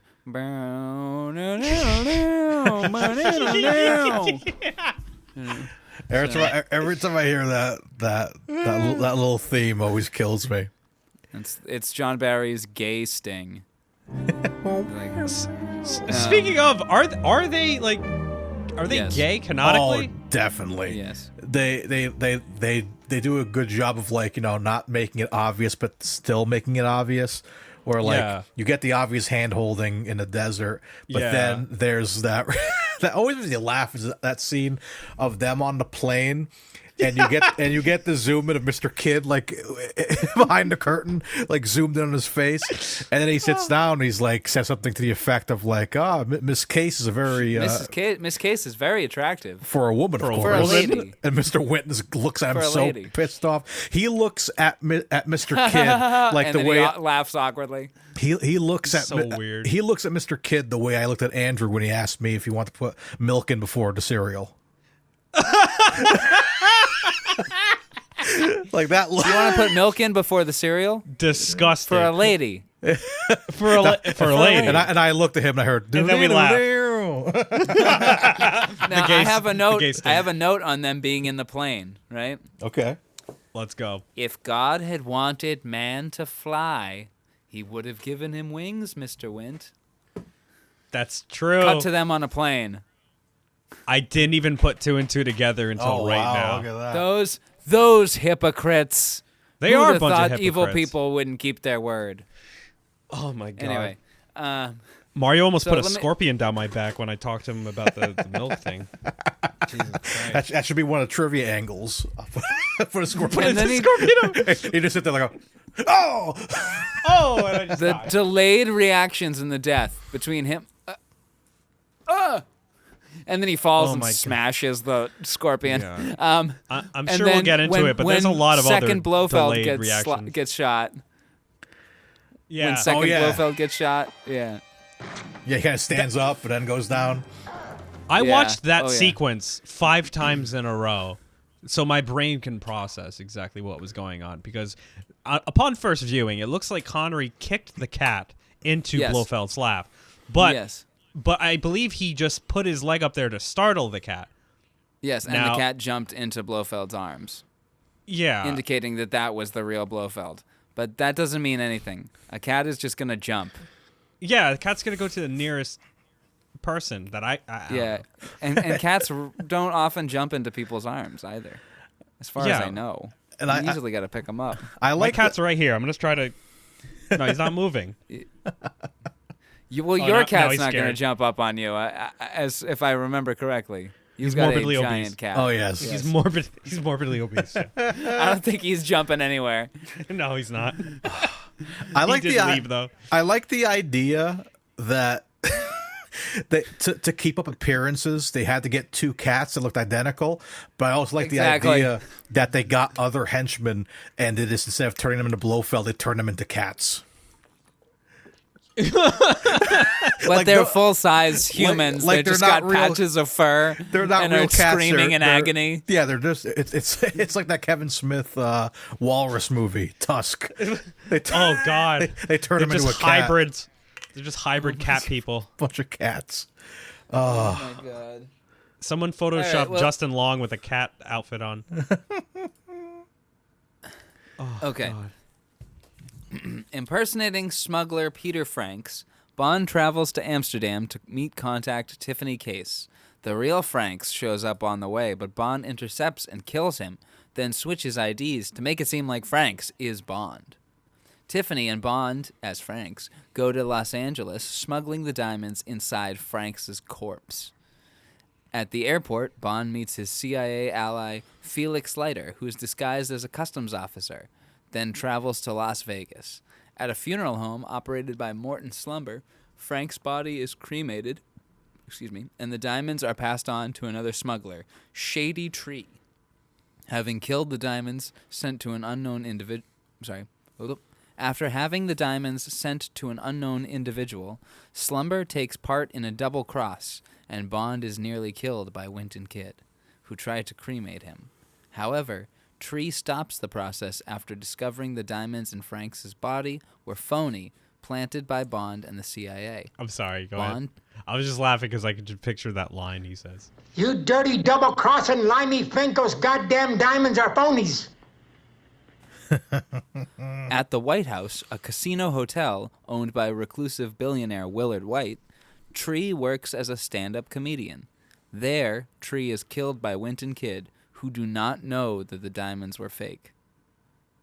Ooh. Shall we? Yeah, Talk? yeah. Yeah, we got through a lot of that movie right there. Yeah, there's a lot to digest. Let's see. So let's start off with the Peter Franks angle. The Peter Franks angle. That's still one of my favorite. You're watching the Peter Franks angle. Hello, I'm Peter Franks. Do you have the right angle on the stories of today? Well, not unless you have the Peter Franks angle, the Frangle. Talking about like scenes that we quote a lot from this movie. This is probably the best acting I've seen from Sean Connery, because we talk about this a lot on the show. He very rarely will put on a voice for anything. He's played he's played Irishman. He's played it's supposed to be Egyptian for Highlander. He's supposed to be Egyptian. He's been Middle Eastern, but never attempts to change his voice. Never.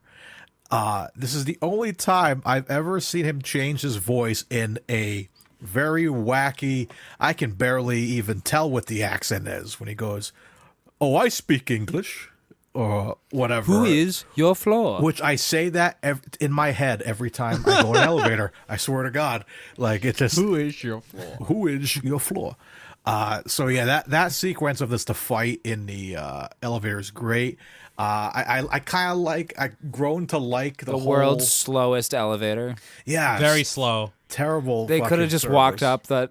He could have run up the stairs and just held a gun, and that door would have opened 6 minutes later when it got up there, and he could have just shot Peter Franks. Well, Dylan, I think I showed you a picture. I went help my friend move out of Boston, and he had a elevator like that in his old apartment.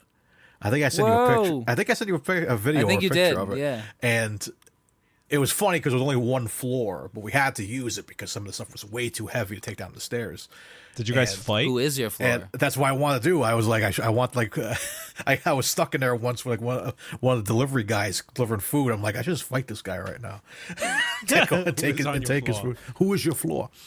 Who's your floor? But yeah, I do kind of like that angle of him. Like it's a very interesting bond in this movie, because I feel like a part of it's like, it's not really like mentioned, but I think they're really trying to sell that he's an older Bond and he's like getting back into the swing of things, because that kind of like that botch of him looking at his watch to kind of wind up for a punch, and he goes to wind up and he breaks the window. I don't know if that was just like a botch production wise, or I think that was part of the scene. Like, I think that was like a distraction. Also, when I say he was winding up. So the way I see it is that, the way Mario said, he was winding up to punch him, but kind of using it like, I'm looking at my watch, as I have a watch.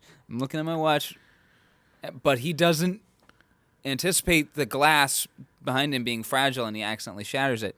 Now, I said before this was like a one-take movie. That's a good example of one take being done well. You only shatter that glass once. I mean, you could probably pop in a new pane and do the take again, but it's a long take. And Connery genuinely does a good job of acting. It was recording everything. Anyway, reacting to the window, and then just going right into it. It's brilliant acting in the scene. So, can you hear it? Yep. Who is your floor? Oh, let's get that. Yes, I'm English. I speak English. Who is your floor? 3, please.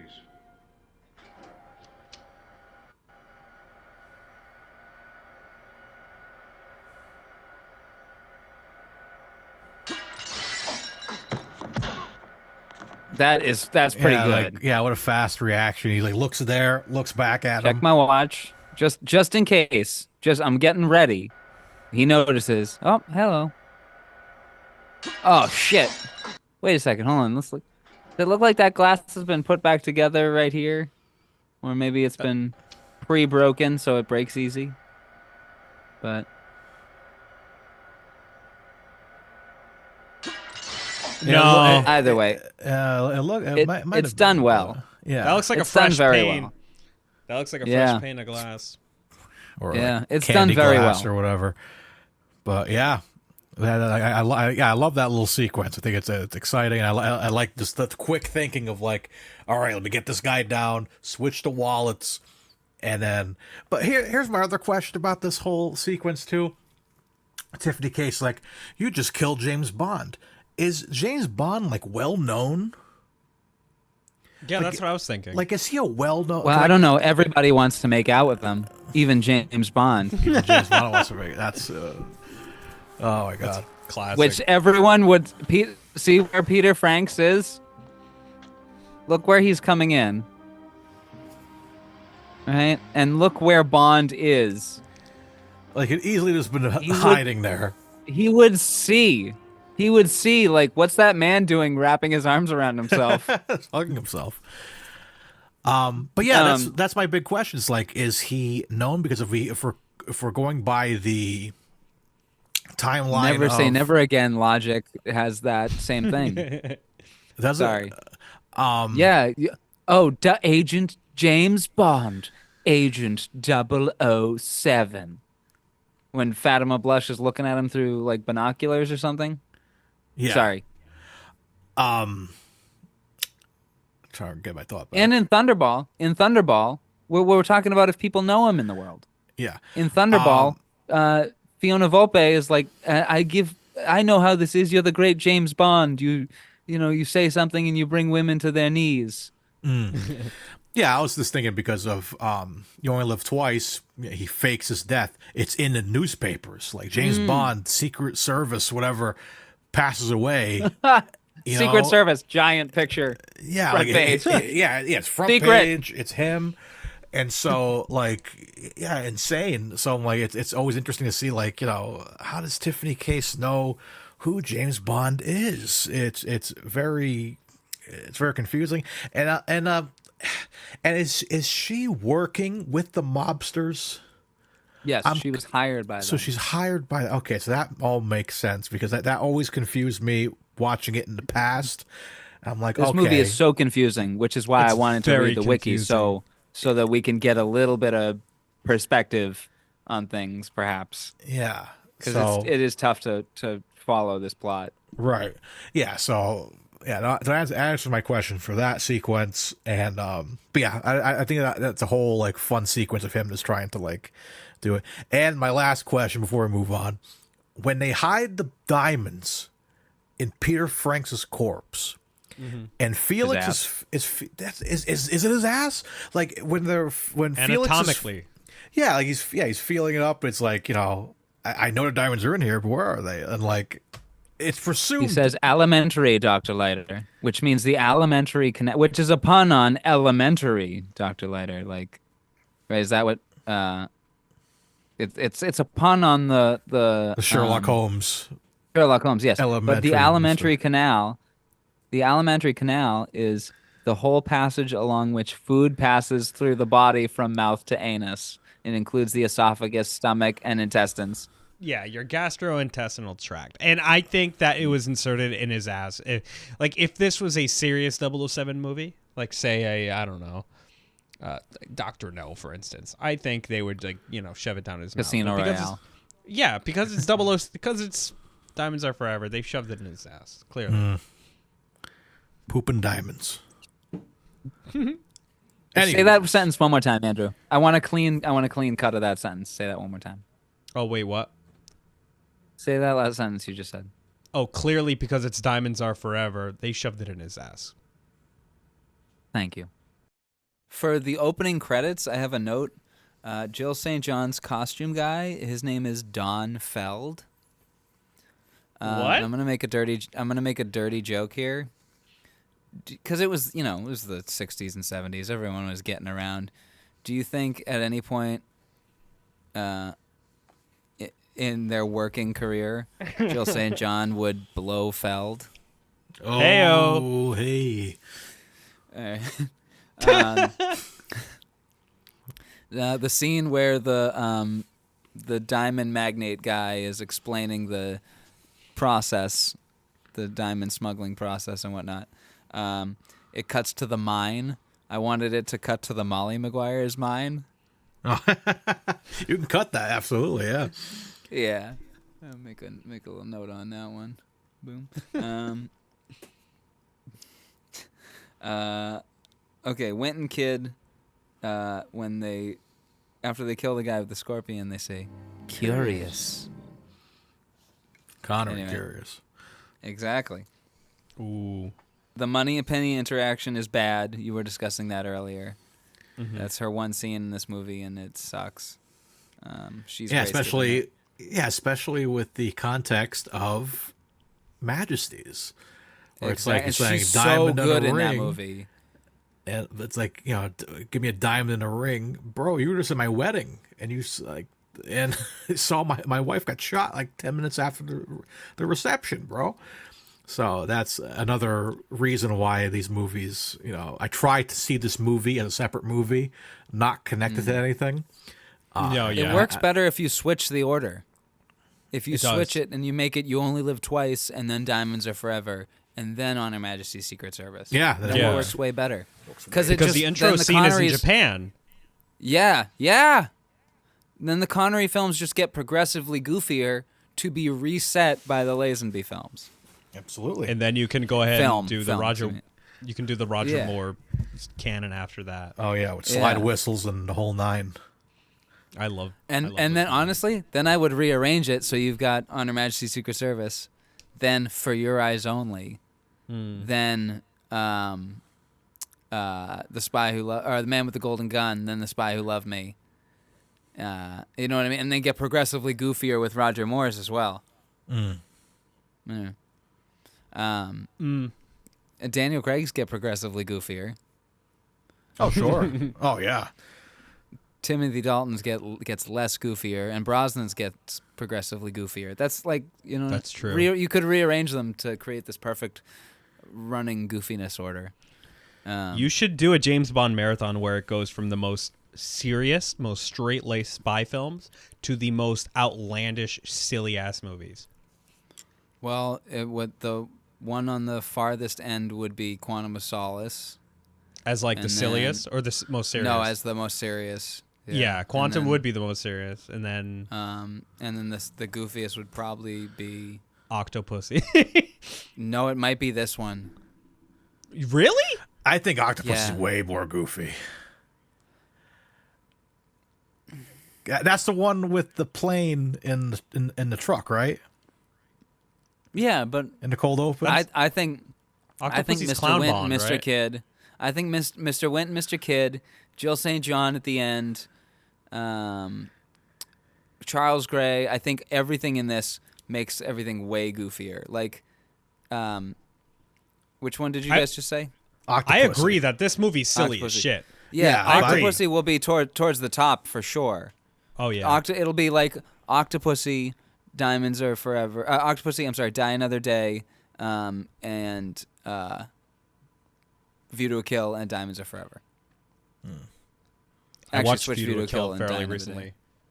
View to a Kill is terrible. I haven't seen that one in cannot. a while. I think that's the bad. least. That's the Roger Moore one I've The seen least the least. appealing. Yeah. I haven't seen that It's one. The in a least while. appealing when you're going back and for a rewatch of a Bond film. It's sad. It's sad. Watching Roger Moore and Moneypenny is just like, oh my god, it's like an old Yeah. folks' home. Oh, they're so old.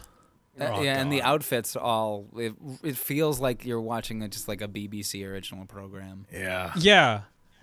It looks like the BBC had their own Miami Vice. That's what. That's what it would look like. Liverpool Vice. Exactly. It's that silly. My next thing I want to talk about, gents, can we let's just take a listen here. Let's talk about the Skinny Bridge. The skinny bridge. Oh, the hovercraft is pretty cool. Not gonna lie. I like the craft. It is cool. It is one of the oldest bridges in Amsterdam, the Skinny Bridge. It was built over 300 years ago by two sisters who wanted to visit each other every day.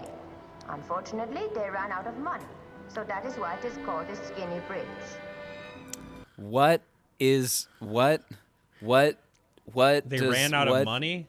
What? Okay, did the dad like fuck one woman and then row his boat over to the other side and fuck another one and then deny boat access to both women and their future daughters? and then the daughters are like, "I see you over there, sister," and the mom's like, "Yeah, that's your sister. Your dad came over and fucked me too, and then he fucked right off. I don't know where he is, but." We don't have a boat. We don't have. I got like $50, and they got like $50.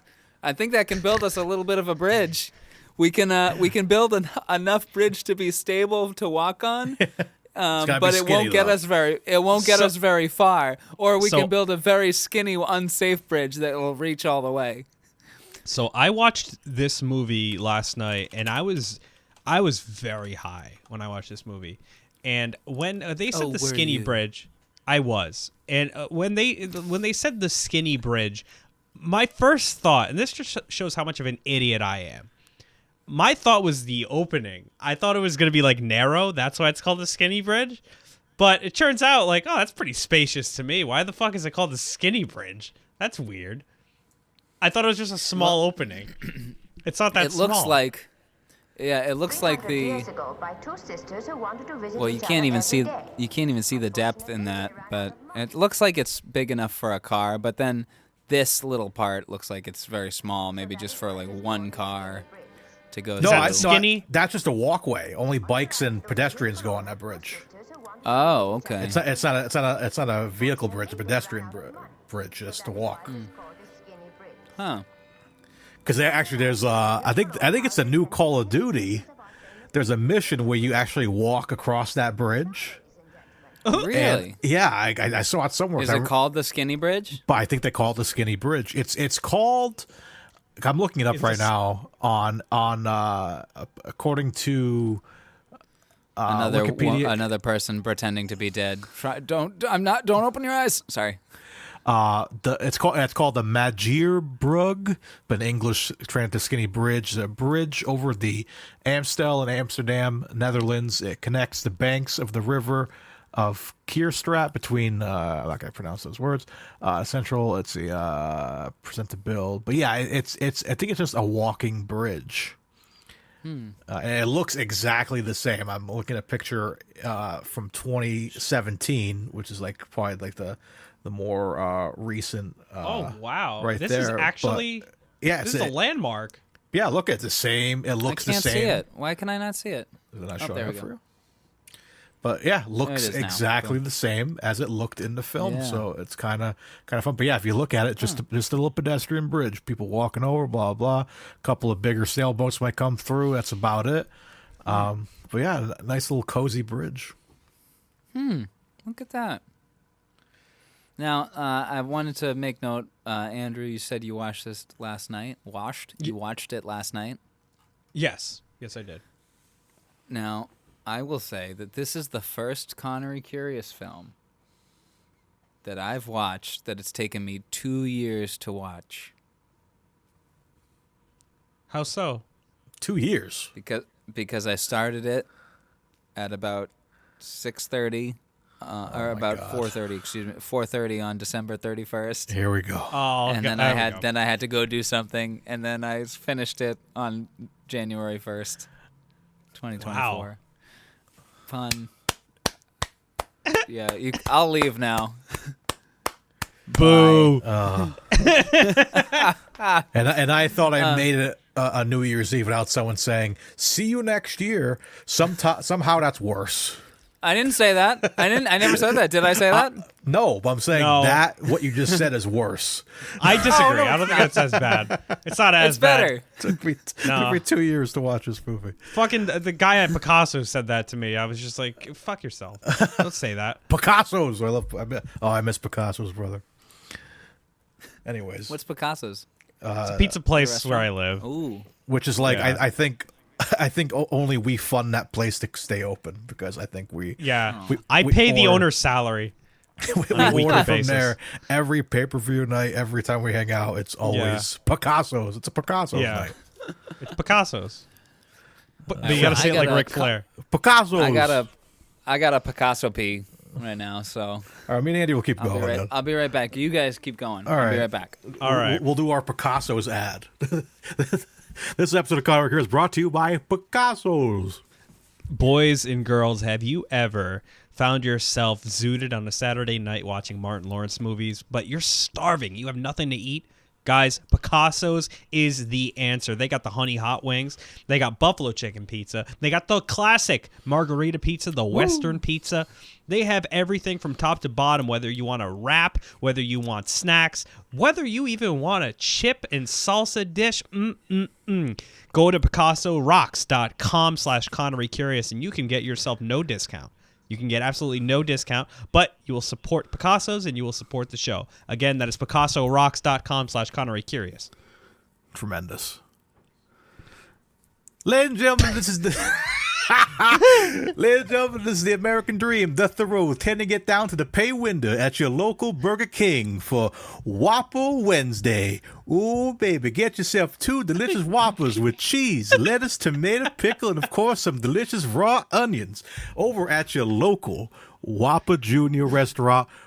BK, baby. Ooh, yes. This is do all the promos now. Just for all the ad breaks. Oh, we got at least 2. We got 2 ads in the bank there, Dylan. Yeah. Woo For Wing, what? legendary flavors and world championship wings, prepared by Kitchen Data Systems. This is the Nature Boy, Ric Flair, telling you to go down to KFC for the new crispy, tangy, Georgia Gold flavor of Georgia. No, let me do it again. I should know this ad by now. Take a breather. Take a breather. All right, hold on. Marinate in it for a second. This is the Nature Boy, Ric Flair, telling you to go down to KFC for the new crispy, tangy, honey mustard barbecue flavor of Georgia Gold chicken. Now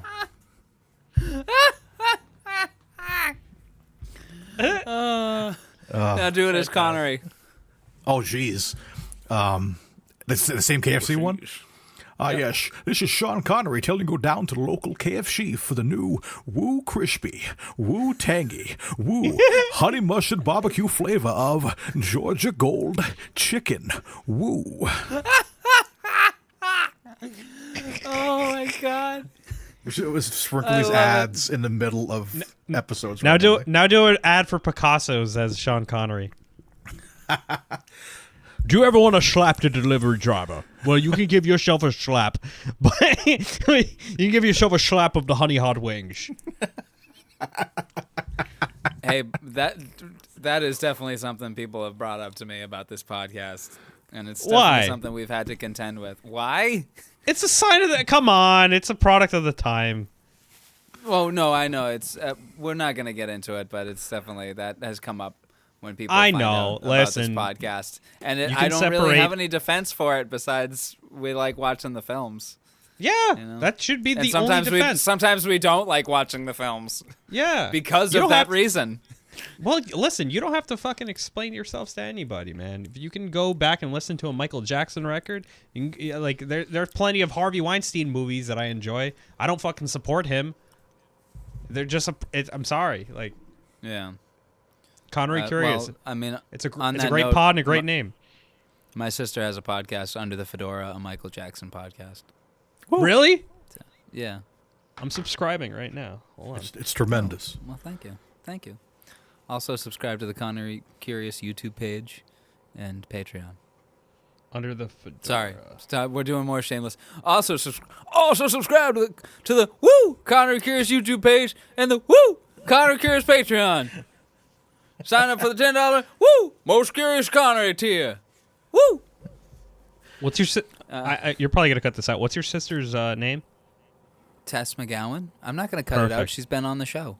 Okay, cool. Just making sure. I don't know if you wanted to. Yeah. Oh, dude, she did an episode on Bad. Oh my God. Yes. Dude, I love Bad. She did an episode with us on Indiana Jones and the Last Crusade. Tremendous. So yeah, the elevator fight is still pretty good. Q is loading 6 giant missiles into a car, into the hood of a car, not even like the trunk or anything, like the hood, Just comically huge. where an missiles. engine would go. Oh God. I was trying to look. I don't think it's because I thought it looked like the Aston Martin Vantage, like I'll Dalton's. pull it up. But I don't think it's definitely an Aston Martin. I think it's an Aston Martin. It's a DBS. There it is. There it is. Yeah, it's definitely an Aston Martin. I think it's an Aston Martin DBS. So I wonder if that was like a car they were going to do. Actually, you know what? It might be the Majesty's car. That'd be a nice Maybe. Easter egg. Yeah, it might be. It might be the Vantage from Her Majesty's Secret Service. What car is in Q's lab in Diamonds Are Forever? Ford Mustang Mach 1. That's the red car he drives. Oh, okay. But yeah, no. If you look up, yeah, I'm looking at a picture right now. Hold on, let me share my screen. Yeah, so this is the exact car. It's an Aston Martin Vantage. So that's probably the car. Oh, you are so correct. You're it's correct. it's beautiful. It's like it's a mixture of kind of like with the of the sort of like the design. You can see the transition Valiant. of designs. It looks like the Dalton one, but also some design features of the DB5 and the Vantage we see in Majesty's.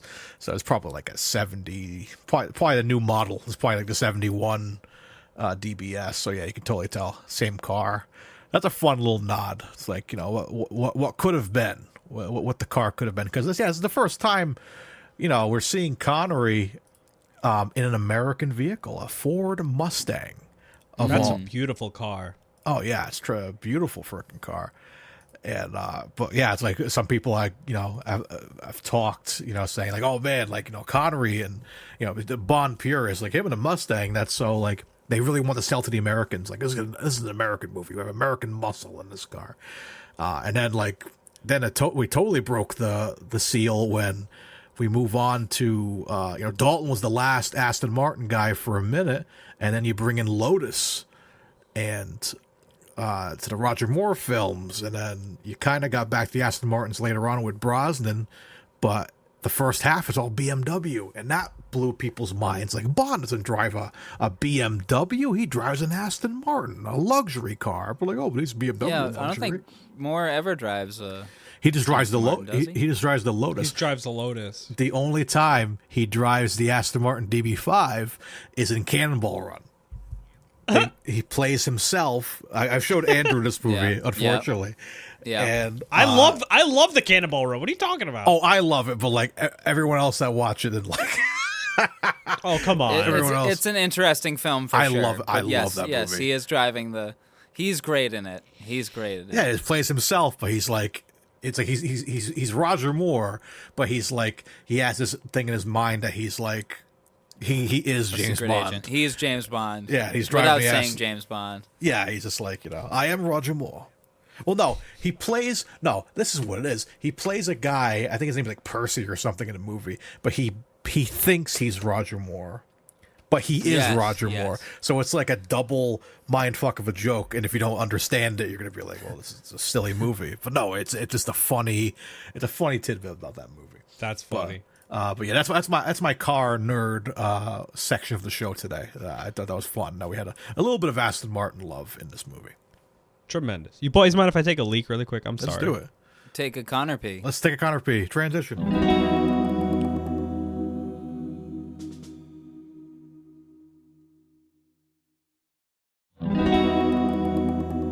Gentlemen. Yes?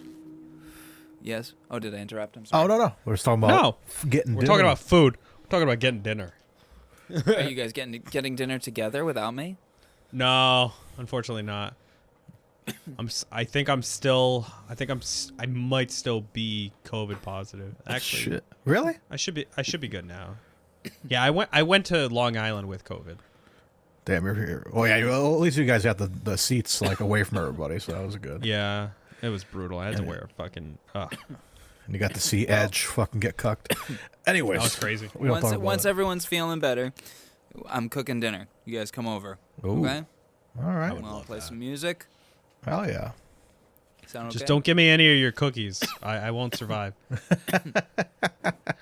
I'll You'll- get some good weed for us. Okay. Yeah, me and Andy will be on the couch together jamming with Pink Floyd. I would be. Oh, he told you about that, huh? Oh, Dude, yeah. I laughed so fucking hard when he told me that. Oh yeah, I was gone. I was like Lee on the church. I was fucking sleeping on the couch, like the couch that's right behind Dylan. I was fucking knocked out. Couch, staring at Lee the on wall. the church? Joey Diaz's podcast. He always gets this guy Lee wicked fucked. He gives him like the stars of death. He'll give him like 3 stars or whatever. And just fucking keep dosing him. And he's like always half asleep on the podcast. If you're watching the video, it's always him. Like, which is kind of like how I am on Wrestling's Real. Yeah, because on Wrestling's Real, we're always super baked for, and it's bad. Well, I just did a dab, so. There we go. Hell yeah, bro. Hell yeah, brother. All right, let's get back into this. Alrighty. So when it gets to Vegas, I have notes that no one is watching those dancers. Yeah, pull the scene up, because I was thinking the same exact thing. Yeah, it's like an ambiance thing. They're just kind of. Oh, I fucking love this guy.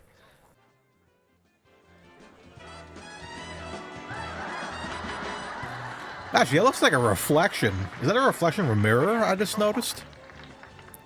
People say I have the body of Rock Hudson. Whoever finds out what I'm doing to her to be madder than hell. One of these women is Miss Tessmacher from the Superman film. Really? Really? Yes, I believe it's the one in the red. I think.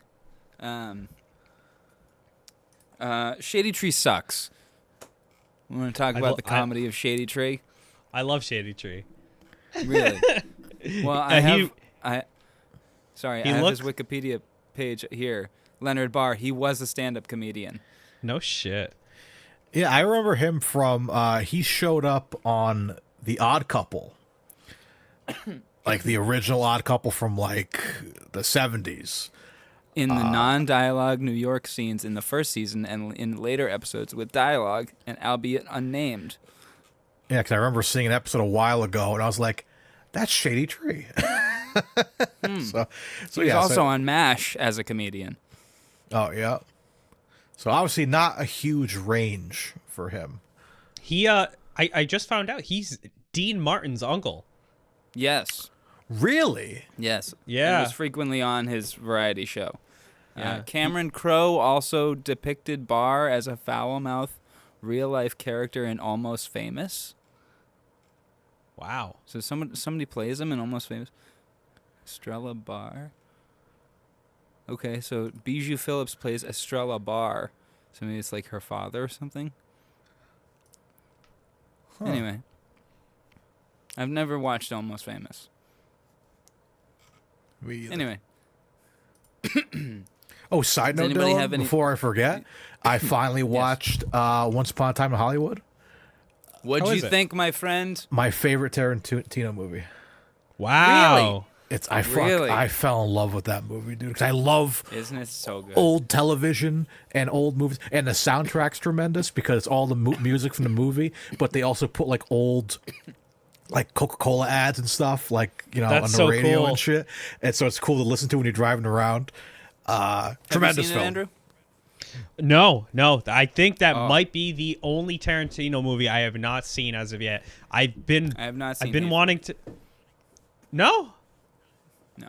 It's okay, but freaking Hateful Eight's you can probably miss Hateful Eight. It's okay, but Once Upon a Time in Hollywood, everybody and their mom has been singing their praises about that movie. I think my favorites. I think it's Django Unchained is up there for me, but Pulp Fiction will always be my favorite. Oh yeah, sure, yeah, of course. Once like, Upon a love for those movies Once too. Upon a of course. Time in Hollywood is a vibe. Oh, it's That movie such is a a fucking 3-hour summer vibe. I like watching that movie in the summer. Yeah, I You can wait for a really hot day. I could you tell why. Like turn the AC on. You put that on. You have a Dude. root beer. Where does the time Smoke a go? little pot. It's from 2019. Holy shit! Right? Yeah, it was a movie. I was like, when I first saw the trailers for it, I was like, this looks like my kind of movie, and like, the cast was tremendous, and I was like, oh, I gotta fucking see this, but it always got away from me, and then finally I was like, I gotta sit down and watch this movie. So luckily I was sick, so I was like, now I have no excuse but to watch this movie. It's in my backlog for sure. You got So Andrew, I would recommend, if you haven't seen the movie, and Mario, I would recommend, since you have seen the movie, both of you should read the book. Andrew, you should read it before you watch the movie. Ooh. Because the book is not the movie. It is a completely different story. It is the story Tarantino originally wanted to make, I guess. But it is basically the backstory to the movie. I had no idea it was a book. It makes references to the movie, and one of the plot lines from the movie is in the book, but not all of them. Oh, Is it on Audible? Like Leo's plot line. Yes, and it's read by Jennifer Jason Leigh. Fuck yeah. Okay, because I only read books nowadays. I can't sitting down with a book. Unfortunately, that luxury's gone. Yeah, I gotta listen to it while I'm doing shit. Yeah, same. Yeah, here. it's good. I have a copy of the book itself, and I read it on a road trip. And, That's sick. It's good, but it's not the movie. So I would say, Andrew, you read it before you watch the movie, and Mario, you read it having already watched the movie, because it'll be two completely different experiences. Oh, after God. after you read it, go watch the movie, because it functions more as like you read the book and it makes a reference to the movie, and you're like, wait, what is this? It makes a reference to an event. It's just like, oh, and this happened in the future, and then the book just moves on, and you're like, what is this thing that happens in the future? I need to know, and it's in the movie. So it is a novelization of the movie, but it's different. No, it's no, not a it's novelization. No, there's one plot line from the movie that is in the book, and I'll spoil it now because it's kind of inconsequential. So Mario, the Leo going to work plot line on the set of The cowboy picture? Lancer. It's a television show. It existed. So that plot line is in the book. Just that. Oh, okay. And it's just him. It's the same as it is in the movie. It's just him a day at work where he has a little bit of a mental breakdown. Okay. So Excellent. And that's it. That's the only thing that really gets shared between the two. All right. Sweet. And it's interesting. Yeah. So yeah. Yeah. Sorry, I didn't want to blow I'd be up interested to a to- side tangent, No, but I just wanted to mention that I it's saw it and I okay. really loved it. Good. It's a wicked vibe film, isn't it? Yeah, just like my kind of vibe. I love that era of television so much, and tremendous. Yeah. Anyways, What just happened to your screen? Was that little thumbs up? Did you do that? I didn't mean to. If I did, That was cool. What'd you think of the I ending, didn't- Mario, without spoiling it? wow. Me and Alicia were screaming for the last half hour. Like, what's gonna happen, man? And then when the big thing happens, When it explodes. when oh boys, when thing, yeah. I gotta watch it now. I Yeah. gotta watch it. The movie is a vibe all the way through, but about halfway, this powder keg gets lit, It gets crazy. and then it's just waiting for that powder, that line, that flame to hit to finish the line of powder. It's like a skit from I Think You Should Leave, where it's like you think you know what's going to happen, Yes. but then something Oh, completely different happens, and you're like, and equally what? as funny. Yes, Give me that. give me that. It is really funny. It is such a Are funny. you going to tell everybody that I ate Dylan's burger? I love that skit so much. Andrew tried Oh to do my that to me God. in real life. So Dylan, you want to hear something funny? Yes, I do. I concocted a plan, but it didn't happen. I was going to do that to Mario. Because when we get Picasso's, he usually gets a spinach pie, and I get, whatever, a steak submarine. But I was going to buy 2 spinach pies, give Mario the one he thought he was going to eat, and I was just going to be like, I should have got that. And I was just gonna like pretend to eat it, and then I was actually gonna take it and be like, Mario, I'm gonna eat the whole thing, and I was gonna house that whole spinach pie in front of him, just to see his reaction. His acting in that is golden. Take the last bite. Give it. the regret on his face.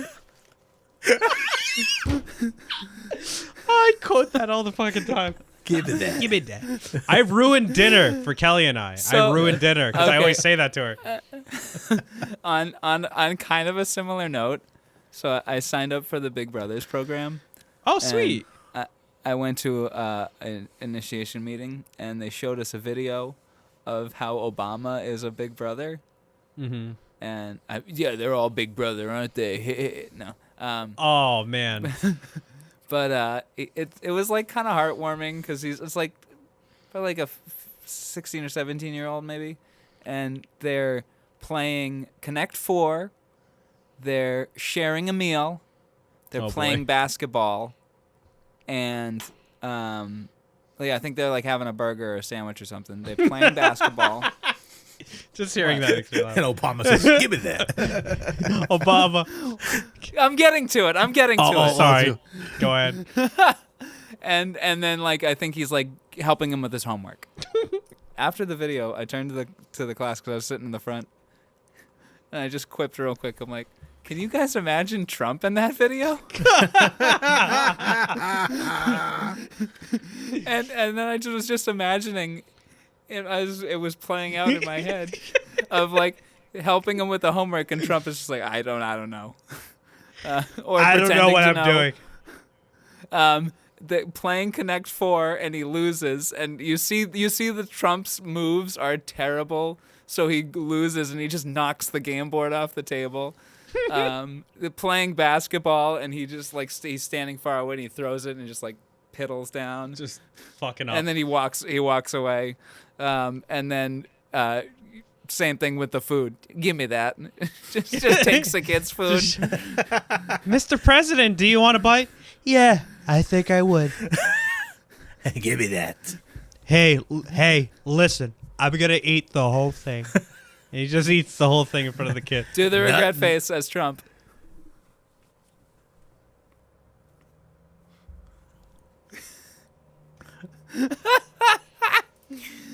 All right. Anyway, that was my side. Unbelievable. Bit. Are you people going to tell everyone that I took Dylan's burger? Say you're gonna kill Joe Biden. Do it. Say you're gonna kill him. Oh, say it again. I didn't have my cell phone out. Anyways, diamonds are forever. Oh yeah, we were talking about diamonds are forever. I hate Connect 4. I despise Connect 4. Unbelievably crooked game for crooked children. They were all in the same piece of plastic that's connected to me. Rigged. Made in Mexico.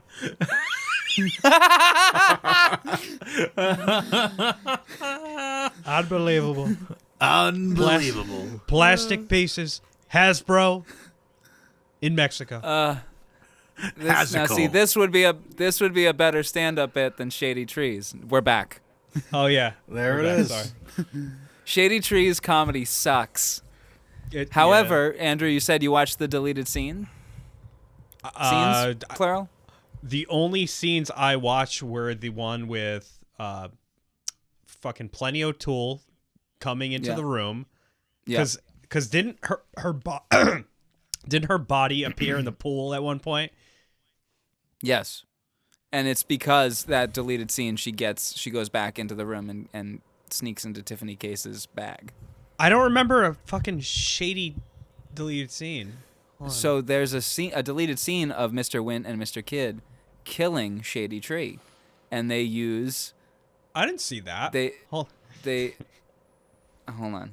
Can you pull it up? Jamie, can you pull it up? Jamie, can you pull that up really quick? No, because there's a video on YouTube called "Diamonds Are Forever" deleted scenes. It's only 7 minutes, but it's all the deleted scenes. I must have. Shady, we just adore your act. What taste, style, and we have a few suggestions. Critics and material I don't need. I haven't changed my act in 40 years. Ah, but this one's surefire. That's the oldest guy. And this one. We'll kill you. Come on, fellas, the popping gun and squirting fly routine, you gotta be kidding.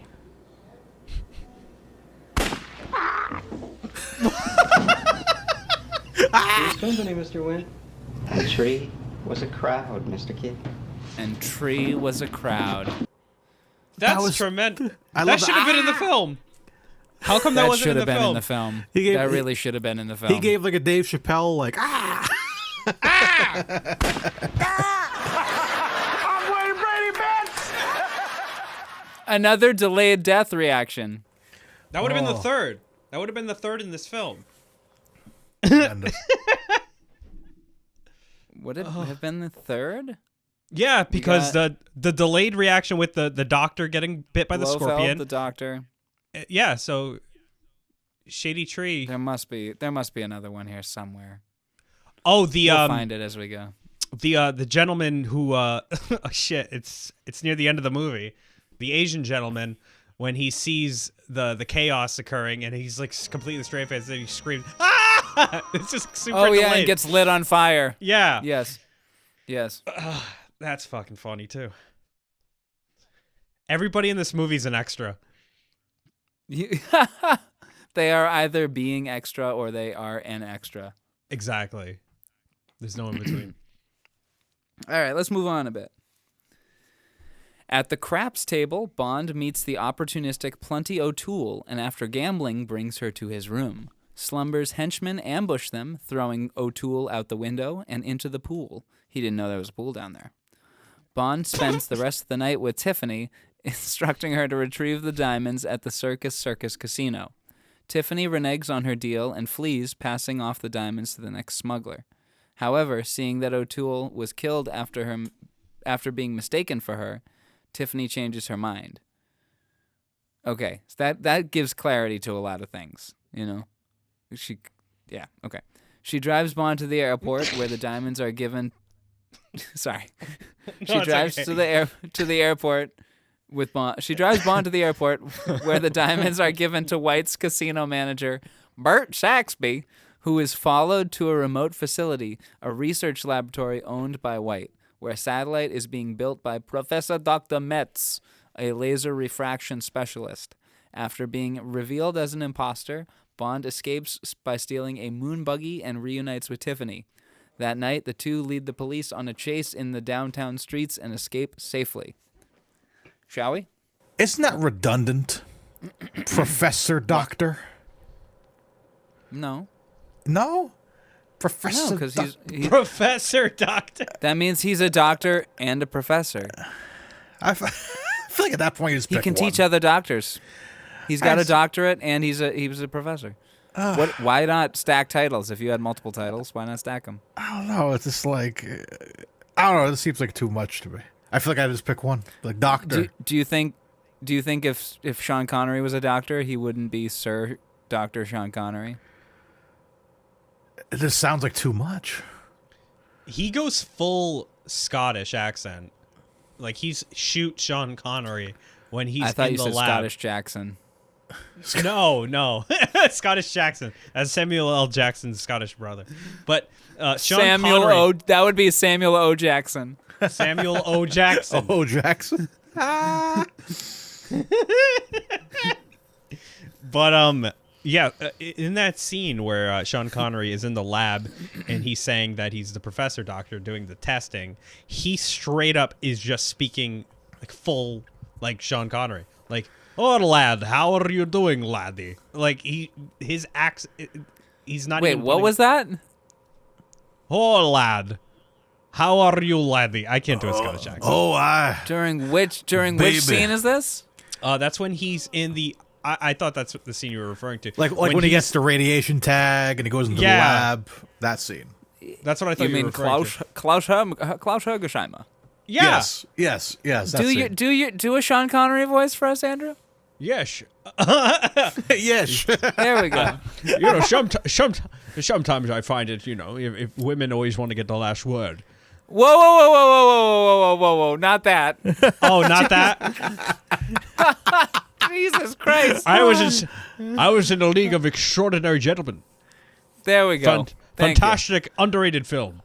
I'm sorry, I didn't know what wasn't the sure of the parameters accent you were doing before. I didn't know if you were doing Shrek there. No, that's the only Sean Connery interview I've ever watched.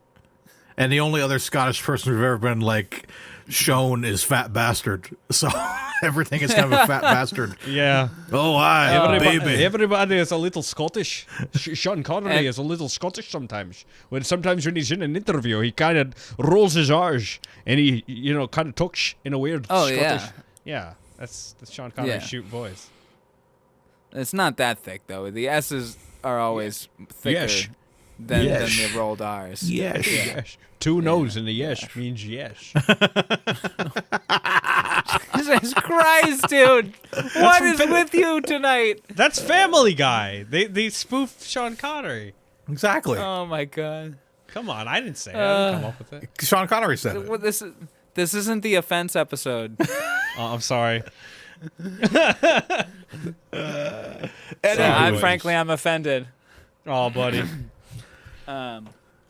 Okay. What else do I got? Vegas is so small. It feels It's like so quaint. that like scene of like the car chase of like, oh, you dirty bastard, of the sheriff like pulling him over and stuff. That looks like a movie set.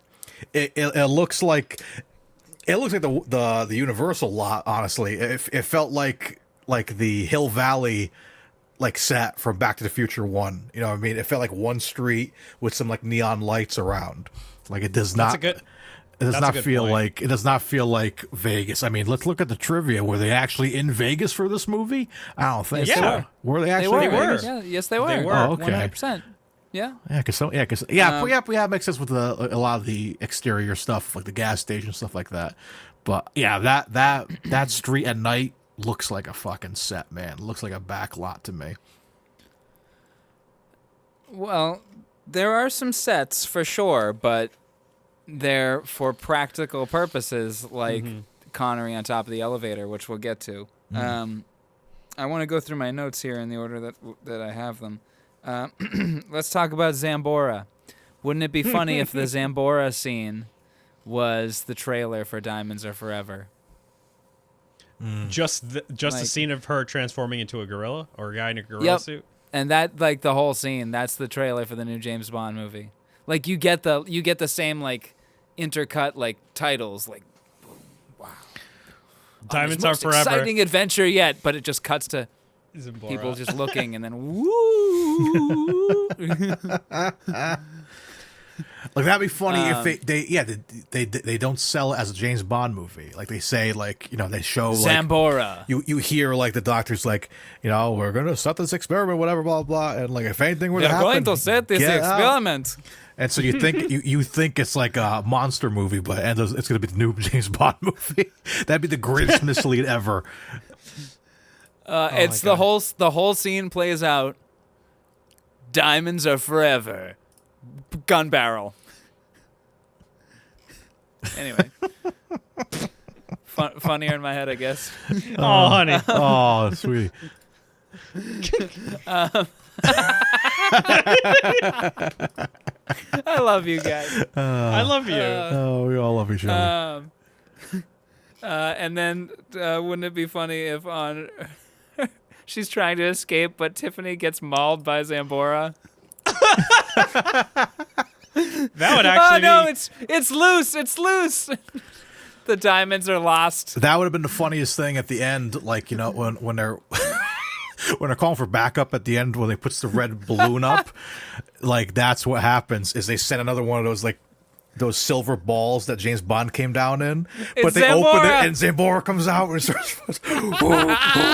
starts attacking everybody on the oil rig. Like the end Now of the that's a deleted SpongeBob scene. Now that's a deleted scene I would love. Now that's an actual deleted scene. I'm here for that. We're almost in the future where we can just ask AI to make that for us. Oh yes. Google it. The Lana Wood pool scene is terrifying. Both pool scenes, because both of her scenes really involve pools, but the being tossed out a window that had to be a stunt person, unless that was really her. Either way, that's fucking terrifying. Yeah, I'm pretty sure that would kill you anyway. You would just die on impact because they were way up there, right? Yeah, at least 10 floors, right? Yeah, nobody would survive that. I mean, potentially. How did the pool toss stunt done in Diamonds Are Forever? I don't know. I can't type tonight. I can never type. There's a video of behind the stunts. Well, I'll watch that later. Anyway, it's still pretty crazy. It's gruesome. But according to this article from Lana Wood, it's in the Hindustan Times from 2013, April 1st, 2013. The cement block that she was tied to kept it was at an angle where she was, if she kept her head down, it looked like she had drowned, and she could put her head up and breathe. The block kept slipping down on the slope. There's a lot of room for error, especially back in the day. Like we mentioned the scene of the guy in the mashed potatoes, like holding his breath. There's a lot of room for error. You know what I mean? And even the Bambi and Thumper scene, which Connery's just holding them both underwater. Like, do they give him an Iggy? Like, hey. Yeah, they probably could just slap his leg. Yeah. I don't know. They probably just went under the water and stayed down for as long as they could hold their breath and just slapped his leg and let him back up. Yeah, stunts back then, man. We've talked about it on quite a few Bond films during this podcast. Like, I think that we talked about the guys. Quite a few films. Yeah, films in general. Yeah, but I always think of Dr. No, of the last sequence of him escaping Dr. No's island, and then people are jumping into the water and shit, and almost like cracking their heads on like the boats and stuff, and on the dock itself. Like, and there's a dude who's like not like playing passed out. And Connery just actually tosses him off the boat. No, he's playing unconscious. Oh, he's playing unconscious. And Connery tosses him off the boat, but the guy stays in character, but he comes so close to just being like chewed up by the back propeller. Oh my God. Yeah. Dude. People getting set on fire in From Russia with Love and jumping into water that's on fire. So there were people on fire in this movie, right? Or was that like a digital effect? Yep. Mr. Kid goes up in flames, and that's really Putter Smith going up in flames with his wispy hair. It's kind of funny. It's kind of funny, but what was he thinking? Also terrifying. What his first thing is like shish kebabs on fire, flaming shish kebabs, and slowly walking at him like that's your idea of the kill. Like, I know you guys are very theatrical in your kills. But how many times do they fail to kill Bond? 3, right? At least, yeah. Let's see. They do a slow ass cremation plot. Yeah. And I love that when Bruce Glover is pressing the buttons, he's like, "Oh wait, I'm sorry." He doesn't know how to do it, and he like almost misses, and he like 2 fingers. Again, one take. Everything is one take, I think, in this. It feels like cremations. That's not how they're done, and they're not done that fast. You don't just come out with shiny, clean diamonds like it. Yeah, right. Oh, it burnt the whole thing up, and we just washed those away. It doesn't make sense. Also, waste of a casket. Yeah, You could remake this, and it could be decent. Like if you took away the campiness, it could like have a decent smuggling plot. No, and that is actually like that's one Bond predicament I would not want to be in. Like being trapped in that casket in an terrifying. oven, in a giant oven, basically.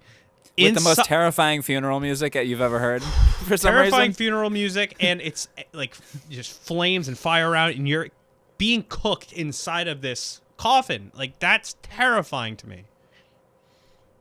And I know he gets out, but every time I watch this movie, I'm like, how the fuck is he gonna get out of this one? I always feel claustrophobic, man. Like that, and the pipeline scene. Even that one gets me. That's pretty claustrophobic. Like too. when which is their second attempt to bungle. Yeah. The second bungled attempt at killing him. Yeah, like when he's running away, but he's like kind of like he's crouching, and I'm like, Oh man, I hate that, man. It's like I hate it too. It's so claustrophobic. He was walking his mouse. Walking his rat. Lost All my way. 3 of the steps of him getting there too are claustrophobic inducing. One, he's in an elevator and it gasses him, and then they throw him into the trunk of a car, and then they put him into a pipeline which gets sealed in. So all 3 are like claustrophobia inducing. Yeah. So Sir Sean and he has to Connery's a smell that madman. terrible aftershave the whole time while he's fucking trapped in that trunk. Oh my god! Smells like quick a Todd question. handkerchief. Quick question. Yes. A Todd handkerchief. I told him. Oh god! Did you hear me say that earlier, Dylan? What? When I quote that all the time when I'm like, because I work from home, and like if I haven't showered, Lucky. like I'm just sitting on the couch and I just look at my dog and I'm just like, one of us smells like a Todd handkerchief. And then Beautiful. it's me. I'm sorry, my boy. Sorry, old boy. But quick question: at the very end of the movie, okay, when Price and Bond, all right, are laying down before this fucking Mr. Kidd and Mr. What's the other guy's Bent? Mr. Wint and Mr. Kidd. Wint. Why'd I say Bent? Mr. Bent and Mr. Kidd. Did you say Price and Bond? Yeah. Who's Price? Talking about Case, Tiffany Case. Case. Tiffany Case. Okay, sorry. Dude, sorry. I have so many fucking names in my head. So at the very end, when Tiffany Case Yeah. and James Bond are being When confronted by Wint and Kidd. It's before that. She's just like, I have a question to ask you, and I really want you Yeah. to think hard about it. What the hell was it? She never got it. She never got to say Yeah, it. she does. was- She asks it at the end. How Yeah. are we going to get the diamonds down? Yeah. Because they're in Oh, a satellite in the okay. sky. Okay. So Sorry. it's set up to be an erotic line, but then it's just like, I just want them diamonds. Yeah. You Yeah. know me. And then diamonds. I'll take that D, but the real D that I want is diamonds. Diamonds. It's a girl's best friend. Always hard.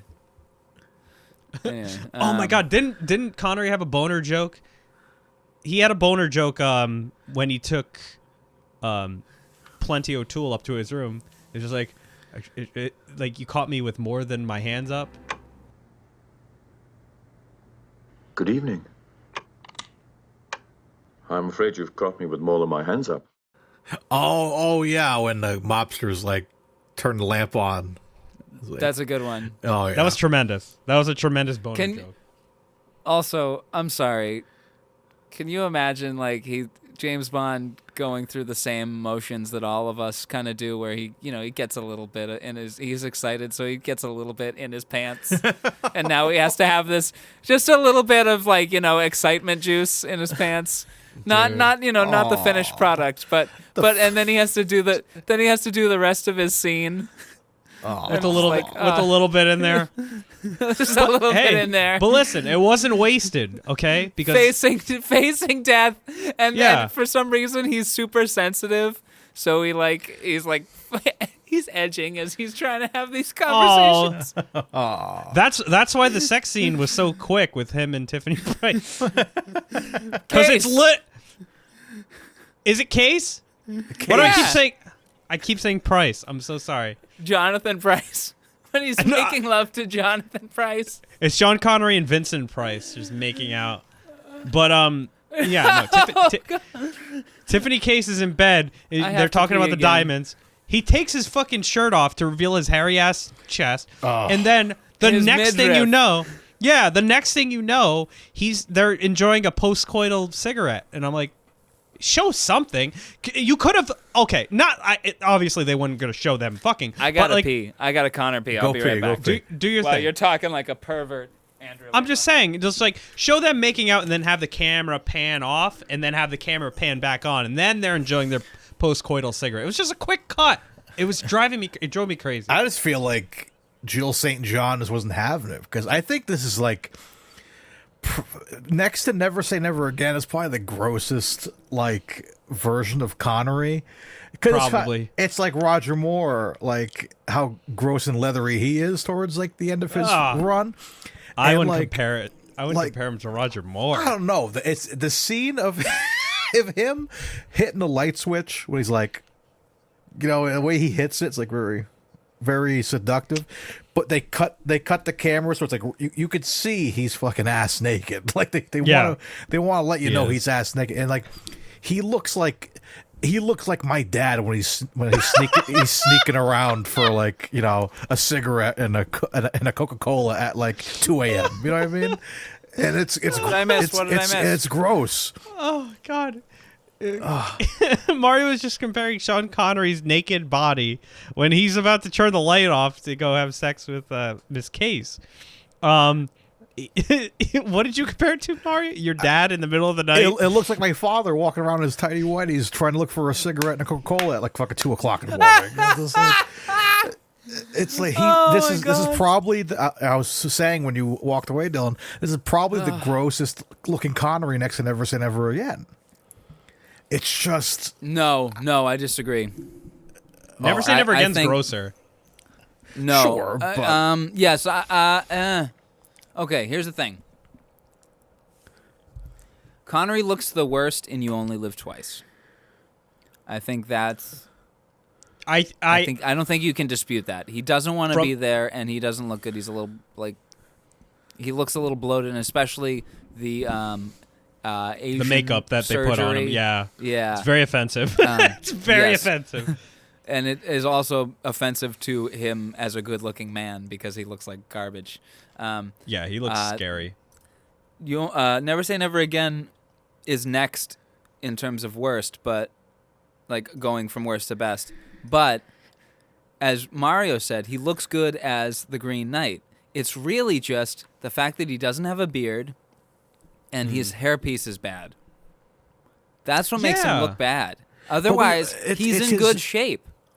I don't know, man, because even Green Knight, like, we see his chest hairs, but he's also covered in that costume, where it's like, but that's fine. But like in these movies, he's like expected to still be a sex symbol and like have sex with these beautiful women, and just his body just doesn't look good at all. I think personally, this is my opinion, I think compared to You Only Live Twice, I think he looks better in You Only Live Twice. I think he looks way better. Because he looks like a silver fox in that movie. Yeah, and like the scene of him in the I think he looks more like a silver fox in this movie. Sure, I'm sorry. That's fine. Sure, have your opinion, but I'm just saying, like, I think he looks way better. It's night and day for me because he, like, You Only Live Twice, the last one, he had to like put effort in to being a sex symbol, and he never thought he was gonna come back. Then look what happened. He came back, and he didn't put the work in to fucking lose the weight or whatever. So that's why he looks like more of a piece of shit in this. Like, sure, he may be having fun in this movie, but I think he look like they didn't even bother to dye his hair. He has like the gray hair, and I think this is the grossest younger Connery Bond in the saga. Isn't it crazy that this is 1971, right? And Dr. No is 1962, right? Yeah. Okay, that's 9 years. 9 years apart, and he aged like 20 years.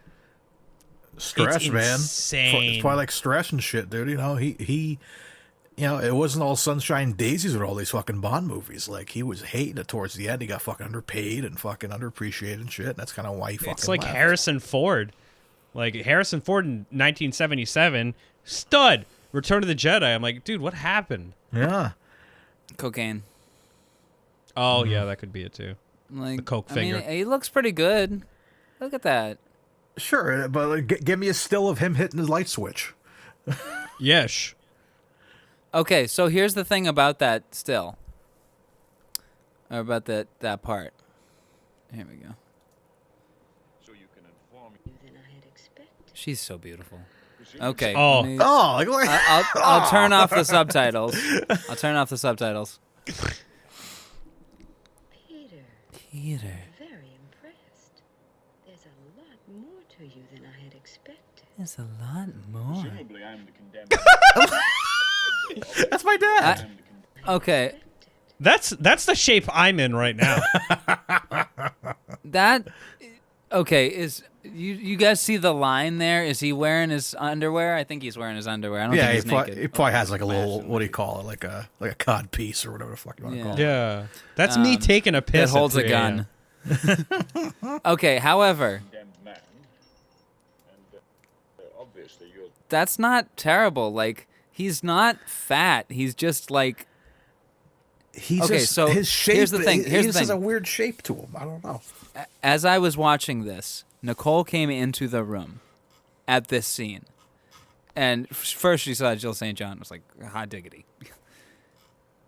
Then this happened, and I said, do you still think that he is attractive in this? This is 9 years after he started playing Bond. And she said, yes. Okay. So that's my judgment on that. That's why I think I find him a little sexier in this than in You Only Live Twice and Never Say Never Again. So we can all agree me, that though. like Pete Connery and Dr. No, like no, fucking stud. From Russia with Love. Okay, those three movies specifically, Dr. No, From Russia with Love, and Goldfinger, stud muffin. So, I find him the most attractive in From Russia with Love, and I'll make this analogy. In Dr. No, Bond is a new suit. He looks damn good in it, but he's still getting used to walking around in it. It's like Big Mama and Big Mama's House too. Exactly. Exactly. Yeah. Yes. Yeah. Same thing. And From Russia with Love, he's fully embraced. Like he's got that suit on in style, and he looks goddamn good in it. And he knows Confidence. he does. And then by Goldfinger, he's bored of that suit. Oh. And then in Thunderball, they said, "Well, how about you go wear like some nice swimsuits in the bikini in the Bahamas, excuse me." And he's like, "Well, I'm a little more excited for that." And he's super sexy in Thunderball, but not as sexy as From Russia with Love. He's the sexiest in that film. That's peak Connery sexy. I fuck with that take. I like that take. Hell yeah. How about you, Mario? Sexiest Connery Bond. It's probably From Russia with Love, but I don't know. A part of me does enjoy Dr. No Connery just because the aesthetic. It's fresh. It's full fresh. head of hair. It's full head of hair. Just the way he carries. No, he's not. It's not a full head. He's wearing a hairpiece. Oh, he's wearing a hairpiece. That's a toupee? Yeah. Yeah. I didn't know that. But yeah, it's something about him and Dr. No is good. Yeah, I think I agree. Those three movies, I think he looks great in all three of them. But I think it's between Dr. No and From Russia with Love, just because I don't know. Yeah, brother. I love the. It's all about the blue. The blue shorts and shit, man. It's just like the aesthetic of that and Dr. No. I just love very much. So as well as the blue shorts and Goldfinger. Yes. Oh, the terry cloth onesie. I want one so bad, but I'm too fat to have one. Oh, honey. No, you're not. Just get one in your size. I guess. I don't know. Get one in your size, no, because bro. I'm gonna look like fucking Goldfinger with his fucking one piece he had. No, you would look like You would look like Goldfinger if you were wearing a gold onesie. I suppose. We'll find. And he's not wearing a onesie; he's wearing a twosie. Well, we'll get one That's true. next Christmas. I'm gonna order one. Yeah. Oh, please next do. Christmas. That's what you're getting for your birthday. Oh, I'm getting a terry cloth Now onesie. Andrew and I are gonna go splitsies on that. Oh shit. Oh yeah. We'll find an Etsy page that makes them. I'm sure there's one out there. It's gotta be. There's gotta be plenty. There's gotta be plenty. Well, of course you are. The Connery Curious. That'll be one of the things that the Connery Curious Patreon is working towards. I should have got one for the wedding, like at the Oh beach. my God. Wear that at the at the altar. At the a harpoon gun, and I would have the terry cloth onesie. And Lee's in the dress she wore. Oh yeah. Well, one of the ideas for that, I wanted to rent a Lotus and make it look like I was coming out of the water, but that didn't happen. But anyway, Well, that would have been ridiculously expensive. I did it. I did it, but we both drowned. Yeah, I know. Imagine all of us in the fucking Lotus. I roll in the car. I rolled down the window. I dropped the fish out of the door, and you guys are all drowning. Dead. You drop the fish out, and you're all cheeky, and you're like, but really, call emergency services right now. Oh my goodness. All right, let's start wrapping this movie, man. Okay, one second. I gotta get the food. The food's here. I got the food. Okay. Let's moon buggy. When the moon buggy bursts out of the facility, I wanted it to cut to when Hulk bursts out of the facility in 2003 and into the desert. Yes. Why the moon buggy? Just why? Well, I'm assuming that's like a joke. That was like the joke to be like the moon landing was fake. Like, And was it was that only a year and a half before? like was that what they were insinuating? Like that was probably like the joke that like, oh yeah, it's fake or whatever. Yeah, Like- it was the year before. So that was that's one of the scenes in the movie where it's just like nothing like hit, because they're at the. If you watch the scene back, it's really funny because he hijacks that little moonwalker thing, and he's leaving.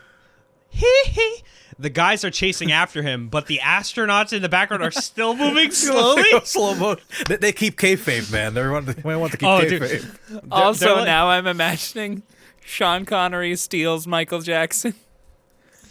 Hope you don't mind. It's it's really a set of a Michael Jackson music video for the song Moonwalker, and he Oh just my picks God. Michael Jackson up and runs off with him. And because Hope you don't mind if Michael I take Jackson this is smaller, he's just flailing.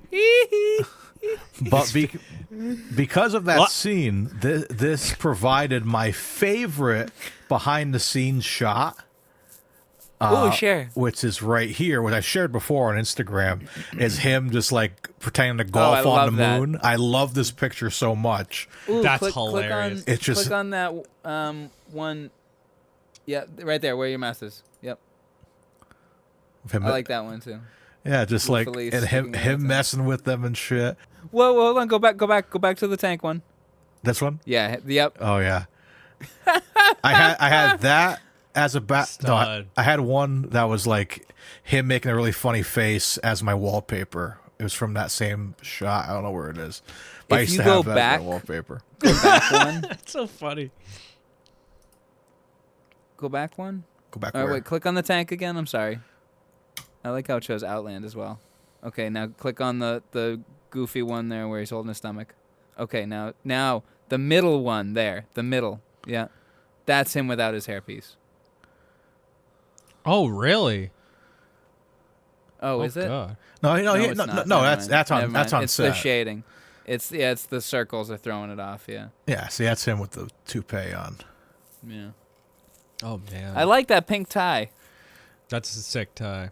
Yeah. Yeah, our good friend Chris Hunt actually did this look on his Instagram not too long ago of him in the pool with the pink tie. I love when he does that. He likes to grab the actual shots. But yeah, I just love this this golfing. I want to get this like framed. Well, maybe this one's for. Oh, maybe I can get this buy this because I love that nice. shot. It's a fun little shot to have in your home. Oh, bidding closed. I'll find a way to get it printed. We'll figure it out. Just take it to Staples and get a frame from Walmart. Yeah. Yeah, I gotta find a high quality image of it. But yeah. But then it kind of made sense because they're going out into the dunes. So I can imagine it as imagine the three of us here scripting and be like, okay, a chase scene in the dunes. Well, nothing's really gonna like drive well on the dunes. What would drive well? Well, like, well, I Land mean, they Rover. went to the moon recently. Wouldn't one of those moon buggies theoretically drive well on the dunes?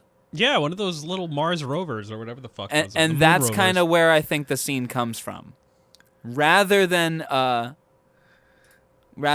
moon landing was fake mindset. You know what I mean? That's my thought process. I kind of reverse engineered it. And he's like, well, where would he get a moon buggy from? Well, I don't know. Maybe they're filming a scene. Maybe I don't know. People are saying the moon landing was fake. Why don't we just... You know what I mean? I feel like they weren't trying to say it. I feel like they were reverse engineering a gadget, as is their wont to do in this series. I love how Dylan was doing a mid-Atlantic accent. He's like, well, you know, that say the moon landing, you know, that happened. That's topical. that goddamn moon landing. Scooby-Doo. Where are you, bud? Oh, my goodness. Then the ATV stunts are pretty good in that. Yeah. The music was terrible, though. Oh, yeah, that music is terrible. We'll discuss the music for sure. That's As three musicians. Do-do-do-do-do-do. Yeah, it's pretty bad. It's like strings. It's like pizzicato strings and harp and xylophone.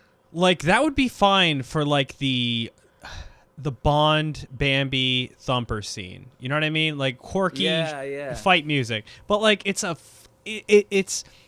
Connery's on this Mars rover or moon rover rather, and these ATVs are chasing him. It's like it's high impact. They're out in the dunes and shit. It's awesome.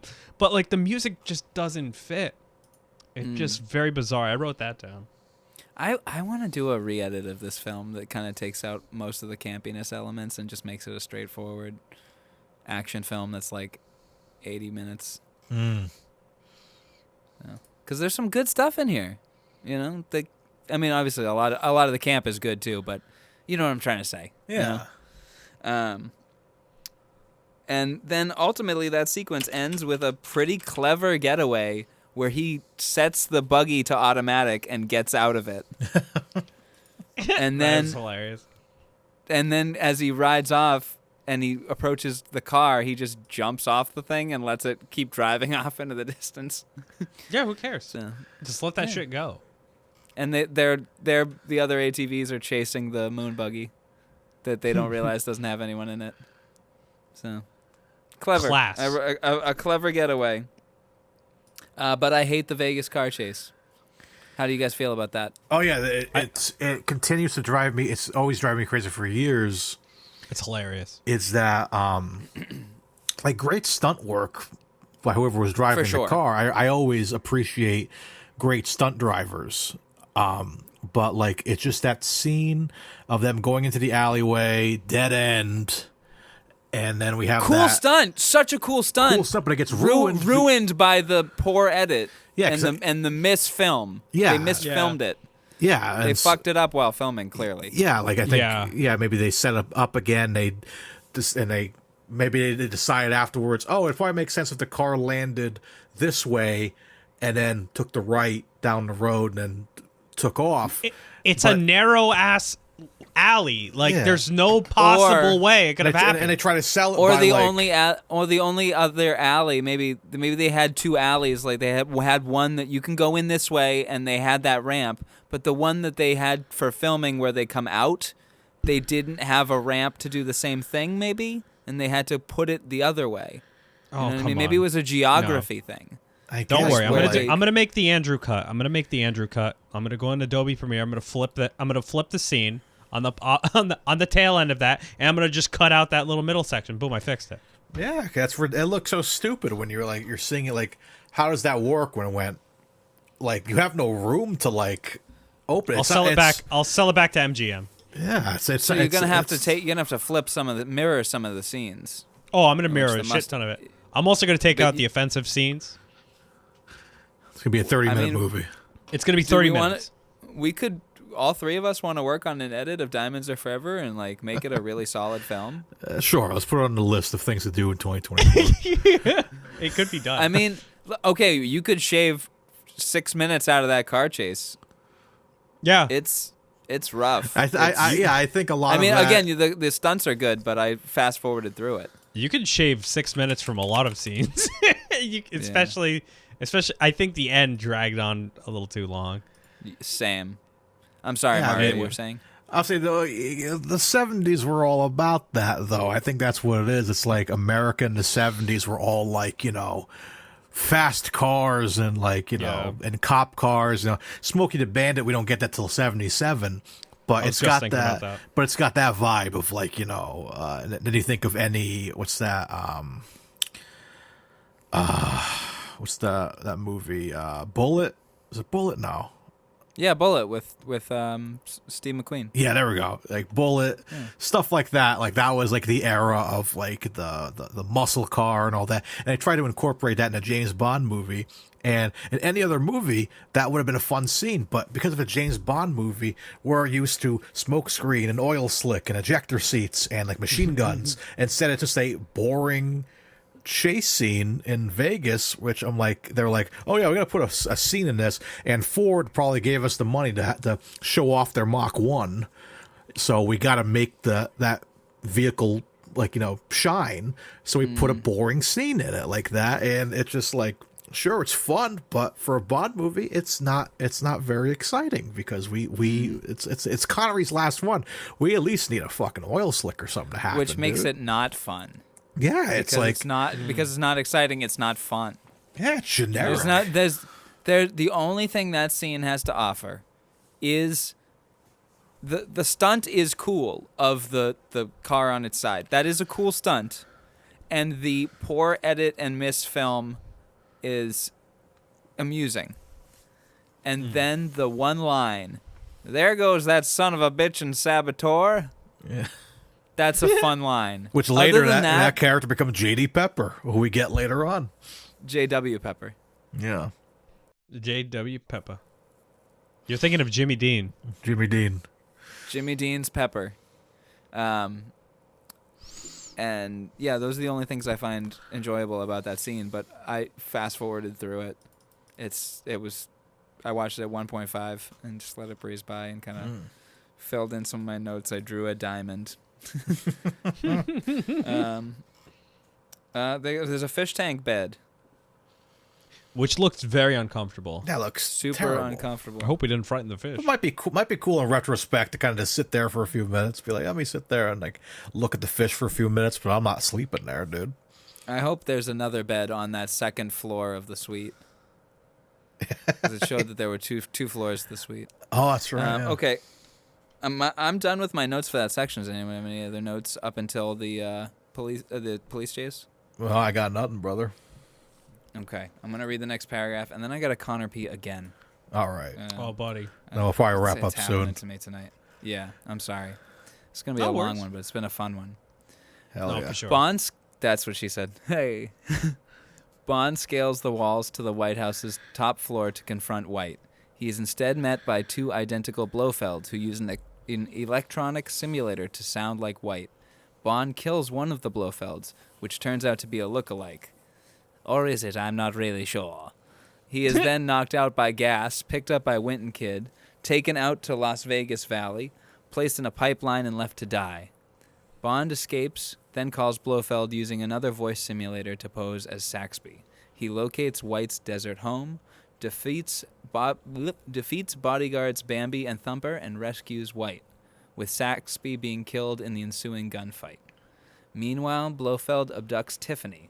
With the help of White, Bond raids the lab and uncovers Blofeld's plot to create a laser satellite using the diamonds, which by now has already been sent into orbit.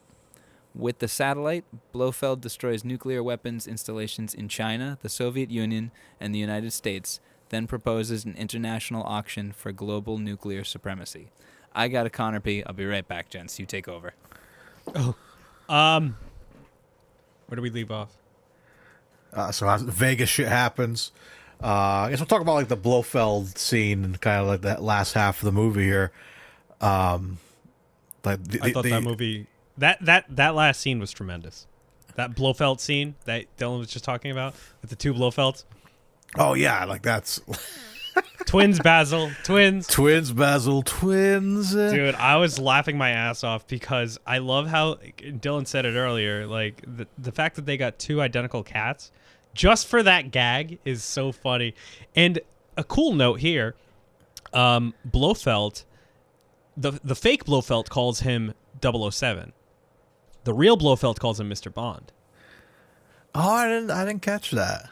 Yeah, if you watch the scene, the fake Blofeld says, he's just saying his lines, and he ends it with 007, and then the real Blofeld says Mr. Bond. So it's a quirky little thing that they did there. Yeah. Really? Yeah. If you so actually I looked on the wiki, on the James Bond wiki for this movie, and there were a lot of like cool little notes and tidbits. The fake Blofeld refers to him as 007. The real one refers to him as Mr. Bond. So if you watch the movie again, keep an eye out for that. That's really fucking cool. Yeah, especially the making reveal. mud pies 007. Yeah, it's so cool. Yeah, when he turns around the chair, I remember specifically, it's like good evening, Mr. Bond. And then you pan up to the stairs, good evening, 007. And he walks down. Yeah. And that's your fake one. Clever girl. Yeah, that scene always.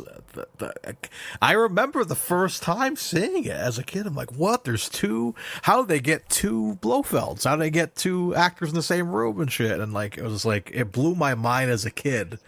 Some pretty strategic filming of putting somebody who looks just enough like Charles Gray far enough in the background that you can't tell. Yeah, like you get like it's that movie magic, man. It was like one of the impressive things about these films, man. Like they were able to still convince you, even though you know what's going on. I still believe the magic. I still believe in the magic of movie making. Hey, think about 14 years earlier, Darby O'Gill and the Little People, how good the effects in that were. Yeah, dude, I still can't believe how crazy that film looked. And then you think about how the explosions in this film look. Oh yeah, like some of the space effects look. Yeah, when they blow up the submarine and it's just like clearly a little tiny explosion like layered on top of the water, which that's not how an explosion of a submarine would work. Why and would as it blow Andrew up on pointed top out of the earlier, water? yeah, right. It's pretty deep, you'd figure. Like you would see like water, like they should have had it be like bubbles, like. It would have been the two birds in Finding Nemo after the mines explode. Nice, and then one of them flies away. I'm editing that in. Oh my god, that's so fucking funny. And then, as Andrew pointed out earlier, the Asian gentleman who screams as he gets comically set on fire. Yes. Cartoon fire. Oh yes, it's the best. It's the best. And then Mario, I sent you a Facebook message not too long ago for you to take a look at. But okay, go ahead. I will. There's the rocket that's in the rocket launch tube, and there's like 3 scientists that are walking on the ledge around it. And as the rocket heats up to explode, all 3 of them just freeze like this. Kind of like in wrestling when I do like one of those crazy spots where the one guy jumps on top. Dylan might not understand this, but like that's a pet peeve me and Andrew have in wrestling where they always do that spot where he'll jump if it's like a multi-person match, like like 5-man match or whatever. There's always, an NPM. There'll always be sure. There'll always be a fucking setup where the guy will go on the top rope to go jump on top of everybody, but they all will get together, huddle together to catch him, and just be like, "Whoa, I gotta catch you!" Wrestling is so stupid. It is. Dylan, I sent you a picture of that as well. Okay, hold on. I guess I'll just check this now. May as well because it's really stupid. It's the Asian gentleman, but I photoshopped.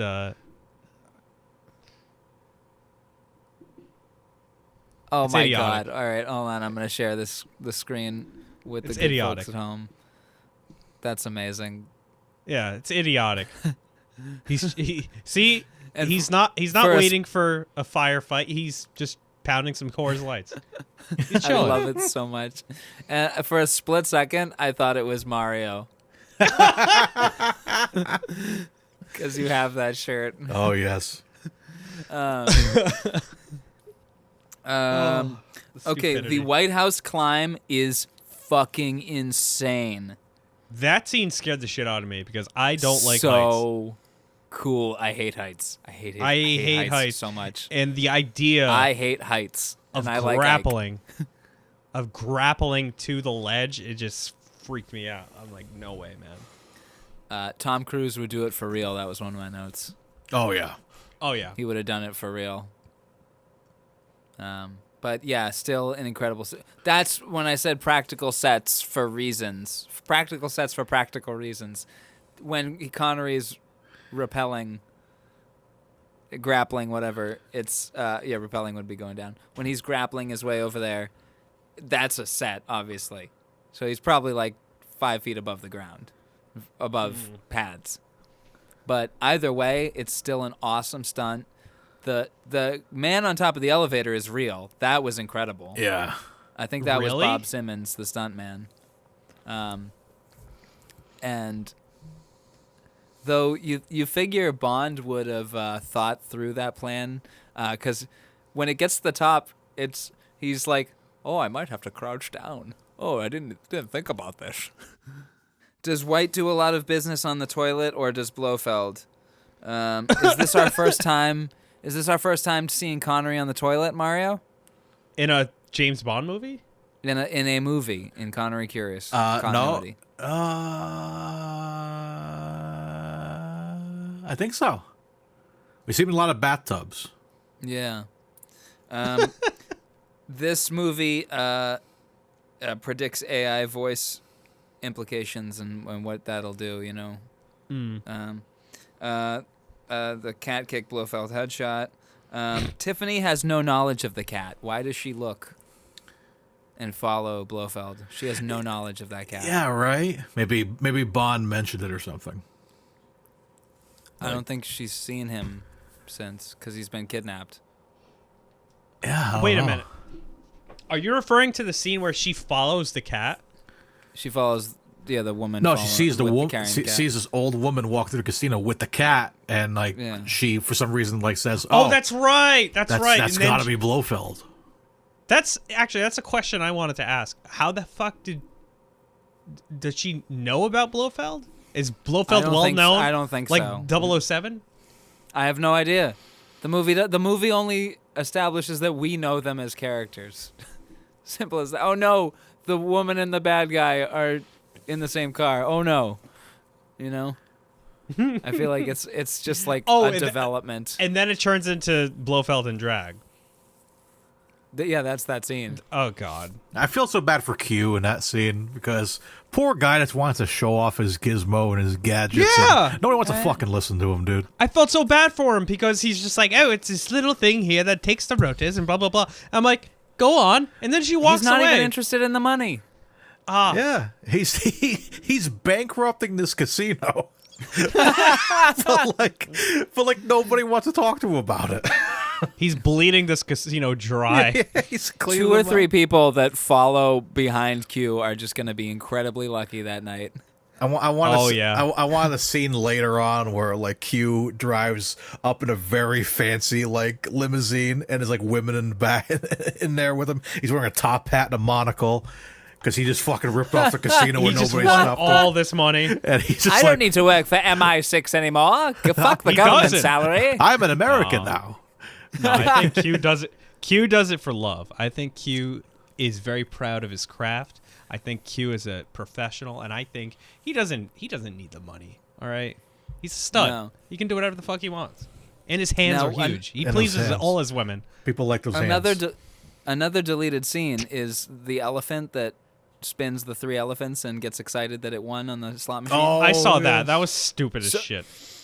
That's in the movie, but there's a deleted scene where the elephant spins again and loses and gets angry, and it just goes on a rampage. Yeah, and Q. Well, it's about to get go on a rampage, and Q comes over and tells it to spin again, and then puts the ring on it, and it lines up the 3 elephants, and the elephant calms down. Wait, is that real? That's real, yeah. Put that in the... Oh, God. Put that in the video. It's not real. That's real, Mario. It's not real. I literally just made that up, Andrew. No, you got to put that on. Andrew, I That's just real. made it up. I was trying to rib Mario. I wanted Mario to get excited and not see that. I got really excited. You guys got me so fucking excited. Desmond Llewellyn then rides. Andrew was lying or going along with it. I was going along. I think he was lying. How big do you think that ring was? I bet he takes it off and it's like a fucking belt. It's like his fingers are so thick. It looks like a fucking championship belt. Desmond Llewellyn then rides the elephant out of Las Vegas. That's also in the movie. Or the only part that you can see is the ring, and it's wired through his arm, and it is a belt. It's a simple ring, and it's like hooked up to a belt with straps, and it puts needles into you. Like Doc Ock in simple Spider-Man 2. Yes, exactly, yes. An RPM controller attached to my cerebellum 007. Okay. Jeez. White identifies an oil platform. The real Willard White, Jimmy Dean, identifies an oil platform off the coast of Baja, California, as Blofeld's base of operations. After Bond's attempts to change the cassette containing the satellite control codes fail due to a mistake by Tiffany, a helicopter attack on the oil rig is launched by Leiter and the CIA. Blofeld tries to escape in a midget submarine. Bond gains control. It was the Titan. Too soon? Sorry. Bond gains control. Bond gains control of its launch crane and uses the submarine as a wrecking ball, destroying the satellite control and the base. Bond and Tiffany then head for Britain on an ocean liner, where Wint and Kidd pose as room service stewards and attempt to kill them with a time bomb concealed in a lavish cake. When the killers are exposed, they attack. La bombe surprise. Bond engulfs. La bombe surprise. Can you go down there and get a... Oh, God, what's the name of the wine that Connery wanted? I would have rather hoped you had a claret. A claret. He's like, oh, unfortunately, we don't have any clarets. He's like, this is a claret. And that's the mic drop moment. Bond engulfs Kidd in flames with brandy and tosses Wint overboard with the bomb, which explodes as Wint lands in the water. Bond and Tiffany ponder of how to get the diamonds back to Earth. The end. Boom, boom, boom. Diamonds are forever. Yeah. Oh my God, I just want I want a because you know how Disney is milking every single fucking teaspoon of fanboy jism. You know how they put out like a fucking Star Wars show about everybody? Oh yeah. Yeah. I want the James Bond universe to do that, and I want like a Mr. Kidd like sequel, kind of like Boba Fett. It's years after he's just charred. That'd be sick. I want it to be like I want a prequel where it's like Dumb and Dumber. Where remember the prequel for Dumb and Dumber when they first met? Dumb and Dumberer. It was like no, I haven't seen it. No, it was Dumb and Dumber. No, that's Dumb and Dumberer when Harry met Lloyd. Is that what it is? Yeah, the recent one was Dumb and Dumber 2, but it was TOO instead of that's what it was. TWO. Okay. Yeah. But yeah, I want a Mr. Wint, Mr. Kidd movie where they meet for the first time. when Kidd missed. It's they go to the same they go to the same university that Austin Powers went to with Dr. Evil, like that's how they met. They were roommates. Make a movie poster for that. When Wint met Kidd. When Wint met Kidd. I'll make it. And imagine them as like teenagers. They looking look exactly the same. Yeah. Kidd has same just awkward a hair and mustache. It's like the 3 strands of ramen noodle hair that he has, and the fucking like the back piece, wisps, whatever you call those. You look at them and they're wisps. Wisps. Oh, tremendous film. Oh, actually, you know what? They're not actually wisps. Look at how gorgeous those curls are. Look at those things. He looks like Droopy McCool meets Charlie Brown. Oh my God. That's like Kyle when he walks in with a fucking his pizza. Yeah. That's what he looks like. Le Bombe Surprise. Le Bombe Surprise. What's gonna be when after I eat it? Le Bombe Surprise. Oh. Goodness. So I was flipping through, but I couldn't find it. There's a sign in this movie as Bond is being thrown into the brig, and it says "No pollution, not any." Yeah, I saw that. No pollution, not any. Just to make it 100% clear. My favorite sign that I have a note for is "If in doubt, ask." That's positive. There's a sign. It's like it's in the same room where the tapes get switched. If you look at the stairs when they come down, it says, "If in doubt, ask." Like what a nice little positive sign for a fucking evil villain's lair. Oh, here it is. I found the "no pollution, not any." So that means if in doubt, ask shouldn't be far. So if in doubt, ask. It's right behind that guy. Take every precaution. Oh yeah, it is. Oh yeah, and here's another one. If in doubt, ask. That's the one I saw. If in doubt, ask. There we go. So is there a second one? No, that's the only one I saw. No tampering. Is that what this said? No smoking. I love these signs. Blofeld runs a safe operation. Is that no smoking? I'm sorry. Data link. If in doubt, ask. Oh, yeah, that's they another like one. those signs. I'll get that. No pollution, not any. Take every precaution. Bitch. Bitch. Bitch. He says with an M. Bitch. He winds it up a little bit too. Bitch. Yeah, it's like as a baseball. Like the punch he was trying to throw. Bitch. That's take that same word right as he's checking. Bitch punch. The ending oil rig explosion section, I'm not nuts about. Yeah, it is clever to use the sub as a wrecking ball, Which but is you don't hilarious. see what becomes of anyone. Yeah, this sequence is honestly, every time I watch this movie, I really check out when this starts because I'm kind of like, It goes on alright. for too long. Yeah, I'll usually Yes, it does. I'll usually fast forward, just watch the cruise ship scene because it makes me laugh, and then go on with my day. But this is a very I don't know, it's very very very unnecessary. It felt very anticlimactic. Like this is the downfall, the defeat of Blofeld. Supposedly, we don't even really see it happen either. We don't see him inside, and it explodes. I don't know. Which again, I think that's why it would work better if you switch this and Majesty's switch the order. Yeah, agreed. And then it would make sense as to why he looks like Telly Savalas. Because you've established the it could change his face. Yeah. You've established the plastic surgery thing. And then my final note is: have either of you guys read the book of this? No. I've listened to the audiobook. Mario, I think it might be in the collection that I gave you. The Winton Kid boat scene is also in the book. It's not the same. You don't get La Bombe Surprise. What do you However, get? it's Bond and Tiffany Case on a boat, on a cruise ship, and Tiffany Case gets kidnapped by Winton Kid, and they're a couple levels down. And Bond has to climb out of his port window and scale the outside of the ship and break in through the window a couple levels down. It's pretty tense. Shit. So my last note is that the Winton Kid boat fight is better in the book. It's actually really, really good. Wow.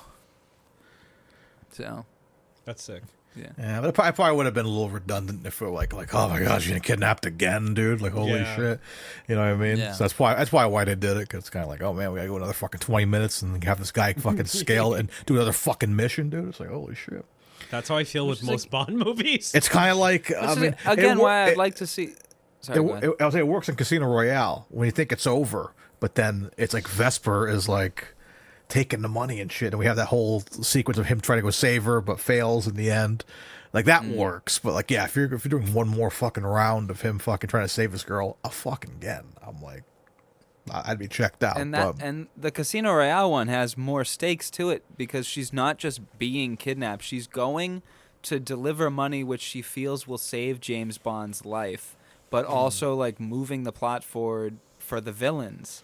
Like, there's stakes to it. You know what I mean? And it's not just her. She only gets kidnapped because they see Bond. Yeah. If they didn't see Bond, it probably would have all gone smoothly. The money just would have been taken and passed along to Spectre or whatever, or Quantum or whatever it wanted to be. Yeah. But that's why I kind of want to see, going back to Diamonds, I would like to see like a remake of this film that's like halfway between the book and the movie, where it's as serious as the book, because like Tiffany Case is a much different character in the book. She's like a victim of some pretty messed up things. Jesus. And it hardens her as a character, and that's why it makes it a little more. It's the stakes are a lot higher when she gets kidnapped. You know what I mean? Because she so far in the book she's been able to handle herself, and Winton Kid in the book, I don't remember if it implies that they're gay, but they are like sadistic, like they're like psychos. Oh God. So there's some real stakes to it, and then the fact that Bond has to scale the outside of a ship is pretty tense.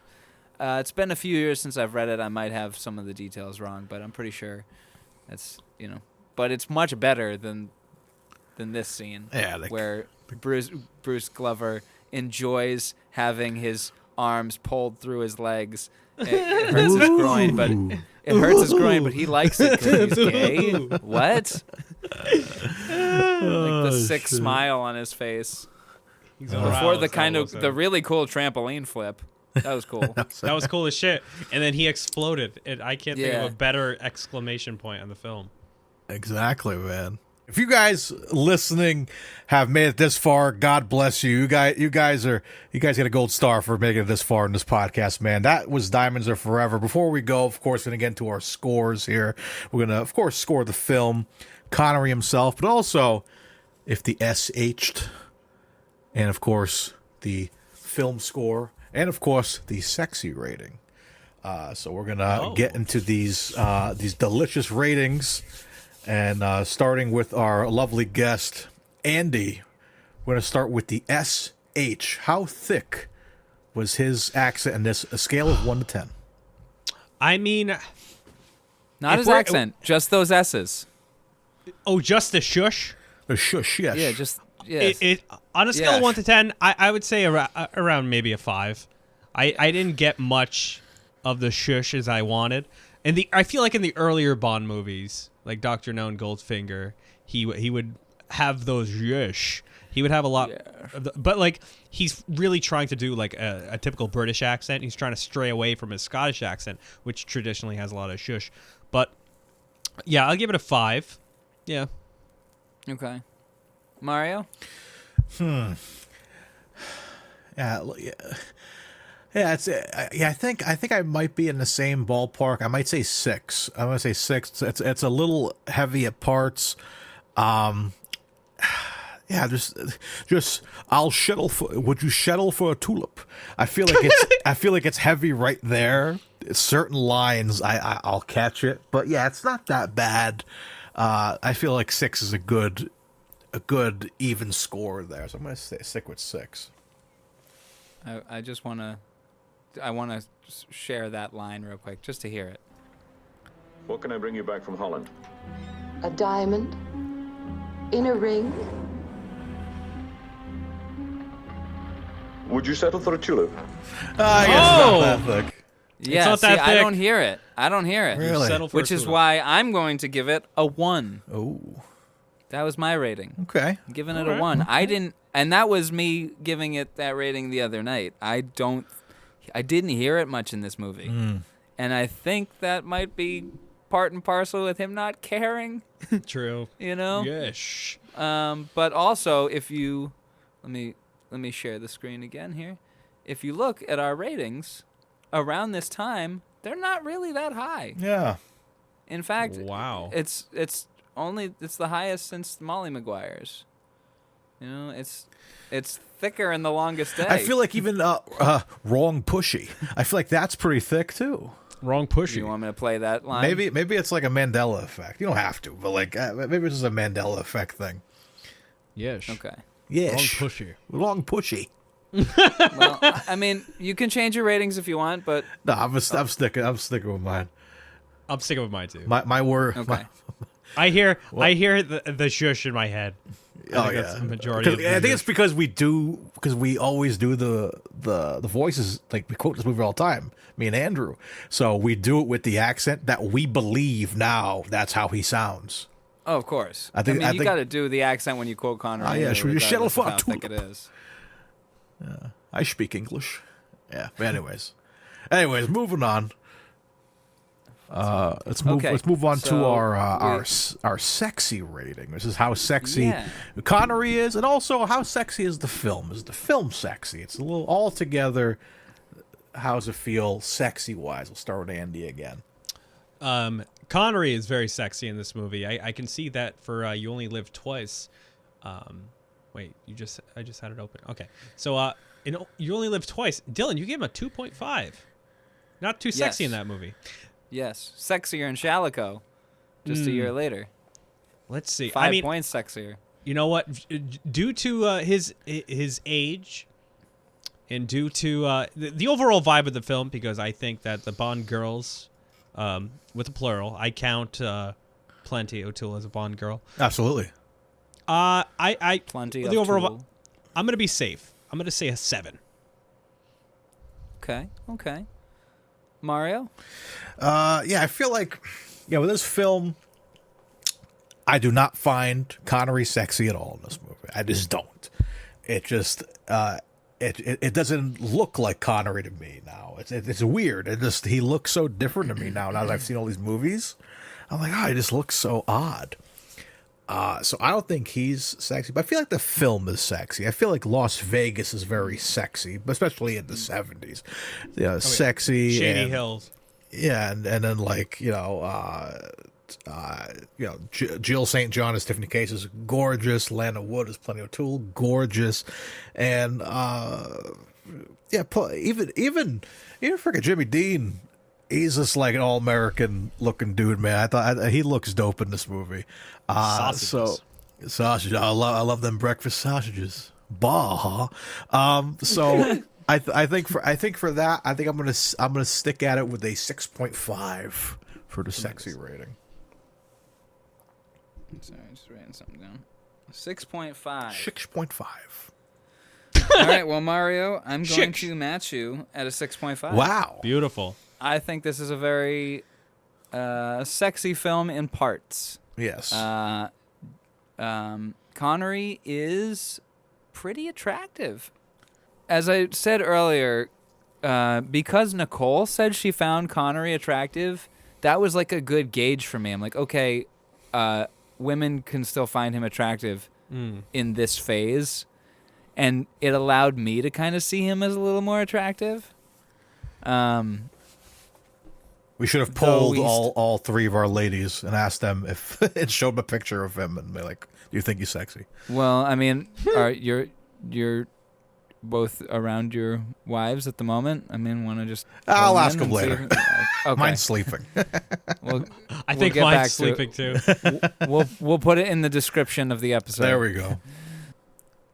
Knowing Kelly, she wouldn't find him too hot. She's weird. She's with me. Well, you got to ask her. You got to ask. So Connery is pretty attractive in this, though he is, as I said before, I think it's like the third on the least attractive to most attractive. I think he's above You Only Live Twice and Never Say Never Again. Jill St. John is gorgeous. John St. Jill is gorgeous. Lana Wood is beautiful. Definitely plenty of Toole. Yes. And Jill St. John is very sexy. Facts. Jimmy Dean is not my lover. He's just a sausage magnate that says I'm the one. But the sausage is not his son. But he's very handsome. Oh no, Connery's running away with Michael Jackson again. I got him. I got you, little shishy boy. I'm going to take you and give your father a slap that he didn't give you. I'm going to slap him with you. I'm going to smack him with his wacky dun shoes. Wacky dun shoes. So yeah, I'm going to give it a 6.5 on the sexiness scale. Hell yeah. Tremendous. So that moves on to the musical score. Well, the three of us are all musicians. Yes. Which also, before we get into the musical score rating section, Andrew Lima, would you be down to play a set of Sean Connery songs with Mario and I? Yeah. Like, yeah. No Something hesitation. You'd be down to do? In a heartbeat. In a fucking heartbeat. For the Connery Curious live event? I would. Oh my God, absolutely. In a heartbeat. Please. Cool. We'll do such classics as Diamonds Are Forever. Oh, let's go. And Goldfinger. Let's go. And the theme to Shallico. Can we do any songs from The Offense? Or There's no songs in The Offense. There's no music. There's almost... Oh, there is music. It's just like droning tones. It's just going to be me and Andrew choking each other out for like... Hell yeah, brother. 20 minutes. And me touching myself to it. Exactly. Let's go. That's the finale. That'll move tickets, brother. That's a needle move. I'll put asses in seats. That'll put butts in seats. For the musical score... and Underneath the Mango Tree. Yes. As well. Oh, and another song. I'm sorry, I got to bring this up because I just learned about you're this. Spoiling the whole set. Well, because Time Bandits is a film produced by Handbasket Films, which is George Harrison's company. There's a George Harrison song for Time Bandits. Oh, fuck. Wow. So we got to do that too. Hell yeah. So it's called say- Dream Away. Say the Anyway. word. I'll fucking do it in a heartbeat. Yes, let's do it. All right, musical score. Rate that musical score by John Barry. This might be a hot take, guys, but if it wasn't for the Shirley Bassey title track, I'd give this like a 3. This score honestly wasn't even that. I can't hum a single tune. Yeah, and that's like one of the worst musical pieces for a scene. Yeah, sure. Like that's a good motif. Let's all hold hands, guys. All right, Andy, reach up. Cool. Now we're holding hands.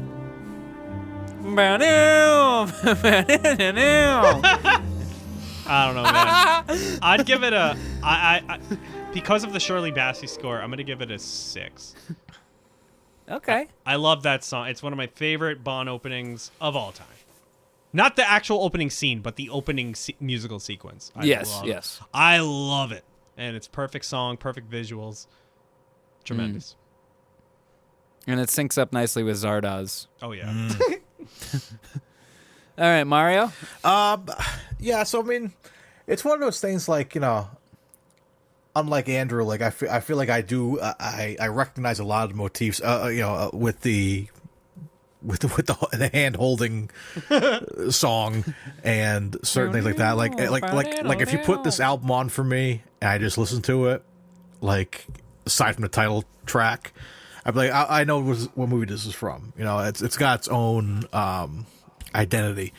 So for that, I think I'm just going to give it a solid 7. I think it's fine. It's nothing tremendous, but it's good. It's a bit of nostalgia for me, just because of how much I love this film as a goofy Bond film. You mean this soundtrack? There it is. Beautiful. Indeed. So I actually like spinning this vinyl because the soundtrack on its own is fine. There's just not a lot to it that's good. Yeah. So I'm sorry, Mario. What did you give it? A 7. A 7. You guys are being generous to it, I think.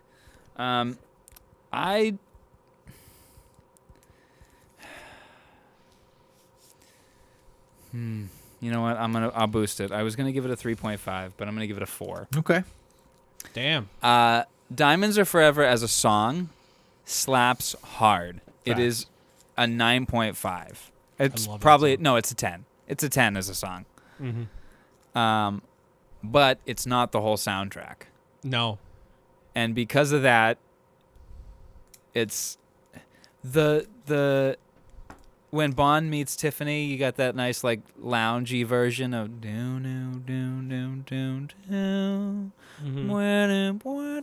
I wish there was more of that. But it's only good for like a minute. And it goes on for too long. All of Barry's themes are very repetitious in a bad way. For example, the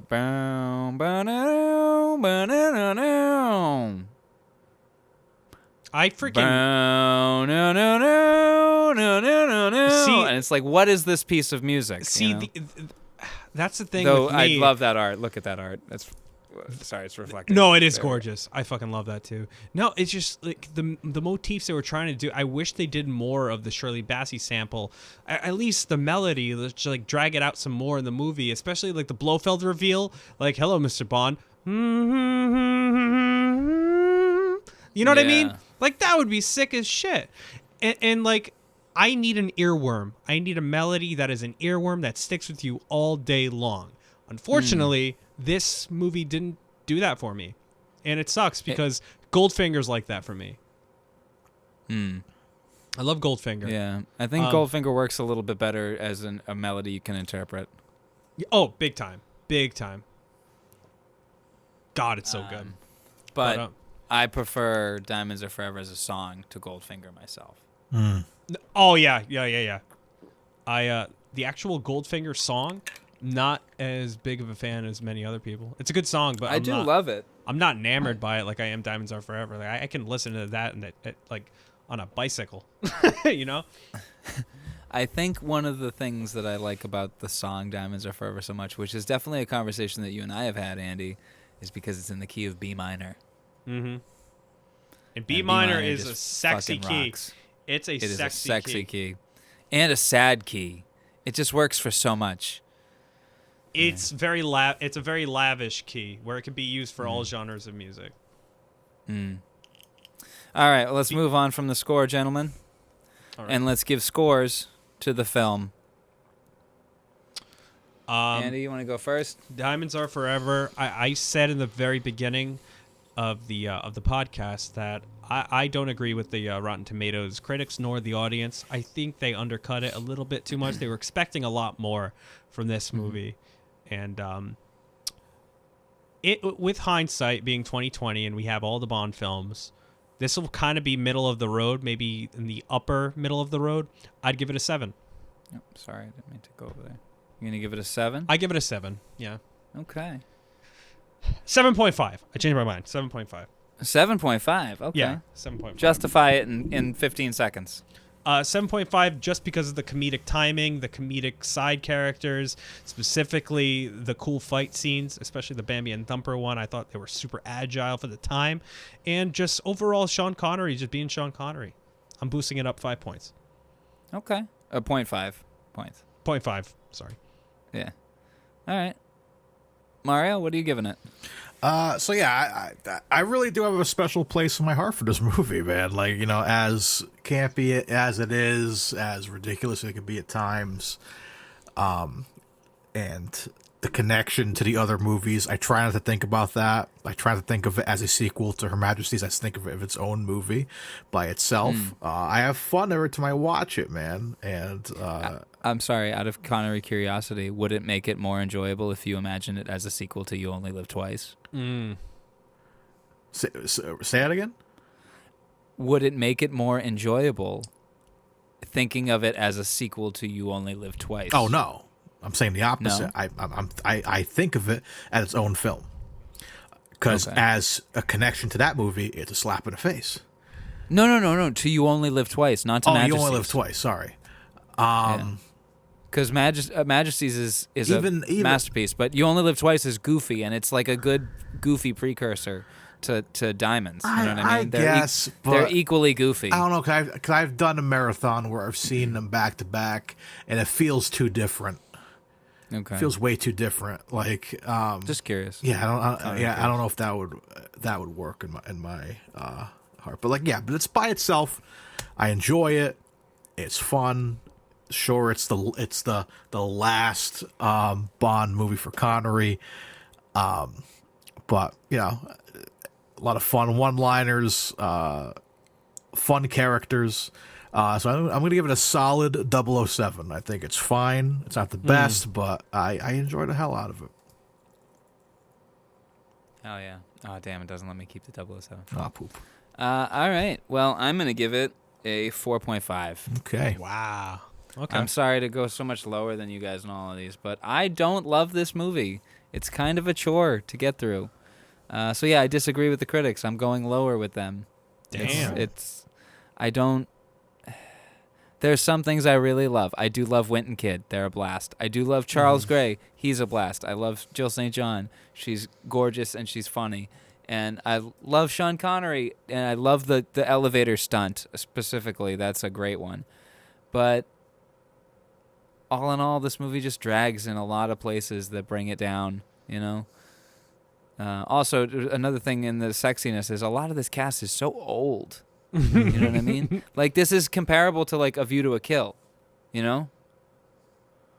So, I don't know. I think it's not one of my favorite Bond films. 4.5. Understood. So, yeah.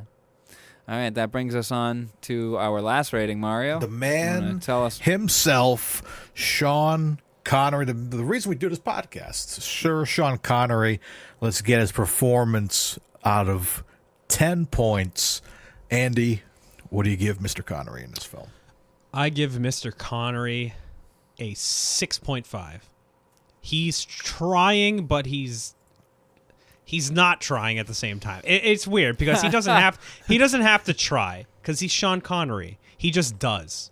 And his mannerisms are just like built into his DNA. He's always going to be smooth and suave. But I feel like he lacks that, not the swagger. I don't know if that's the right word, but he lacks that, like, I don't know, like confidence, I think the word is, from Goldfinger, Dr. No, Thunderball. Like, I don't know. This feels like he's getting a paycheck and not filming a cool spy movie. But, like, I'm still going to, like, 6.5 is a little generous because he's Sean Connery. And this is, I don't know where you guys would define Sean Connery's prime, but this is, in my opinion, prime Connery. Okay. Mario? Yeah, I totally agree. Like, I feel like he doesn't feel like James Bond a lot in this movie. Like, in the beginning, like, you know, him with M and everything, you know, to be like, okay, this seems like prime Bond, but like the whole movie, I don't know, it's like more of like a detective movie somewhat, but doesn't feel like a James Bond situation.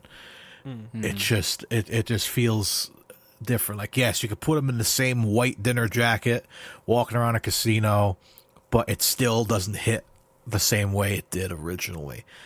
I think he has some pretty decent comedic timing. This is probably the funniest we've seen him as James Bond. So I think with that being said, I think I'm just gonna sit him at a 6. Alrighty. Resume share. Okay, 6. Come on. There we go. All right. Well, I am going to give him. This is the one where I'm gonna surprise you guys. Uh-oh. I'm gonna give him a 7.5. Whoa. Oh! He's really good in this movie. He doesn't want to be there, but he's doing a good job. You know what I mean? He is still bringing his professionalism. He is a consummate professional. He is getting a big paycheck. He's putting it towards a cause that he firmly believes in, and he's hanging out with beautiful women, eating good food in Las Vegas. That's a pretty good time. Sounds like a good time to me, you know? Yeah. And he's already very wealthy. Yeah, what'd you say? 1.5 mil for this movie? 1.2, 1.25.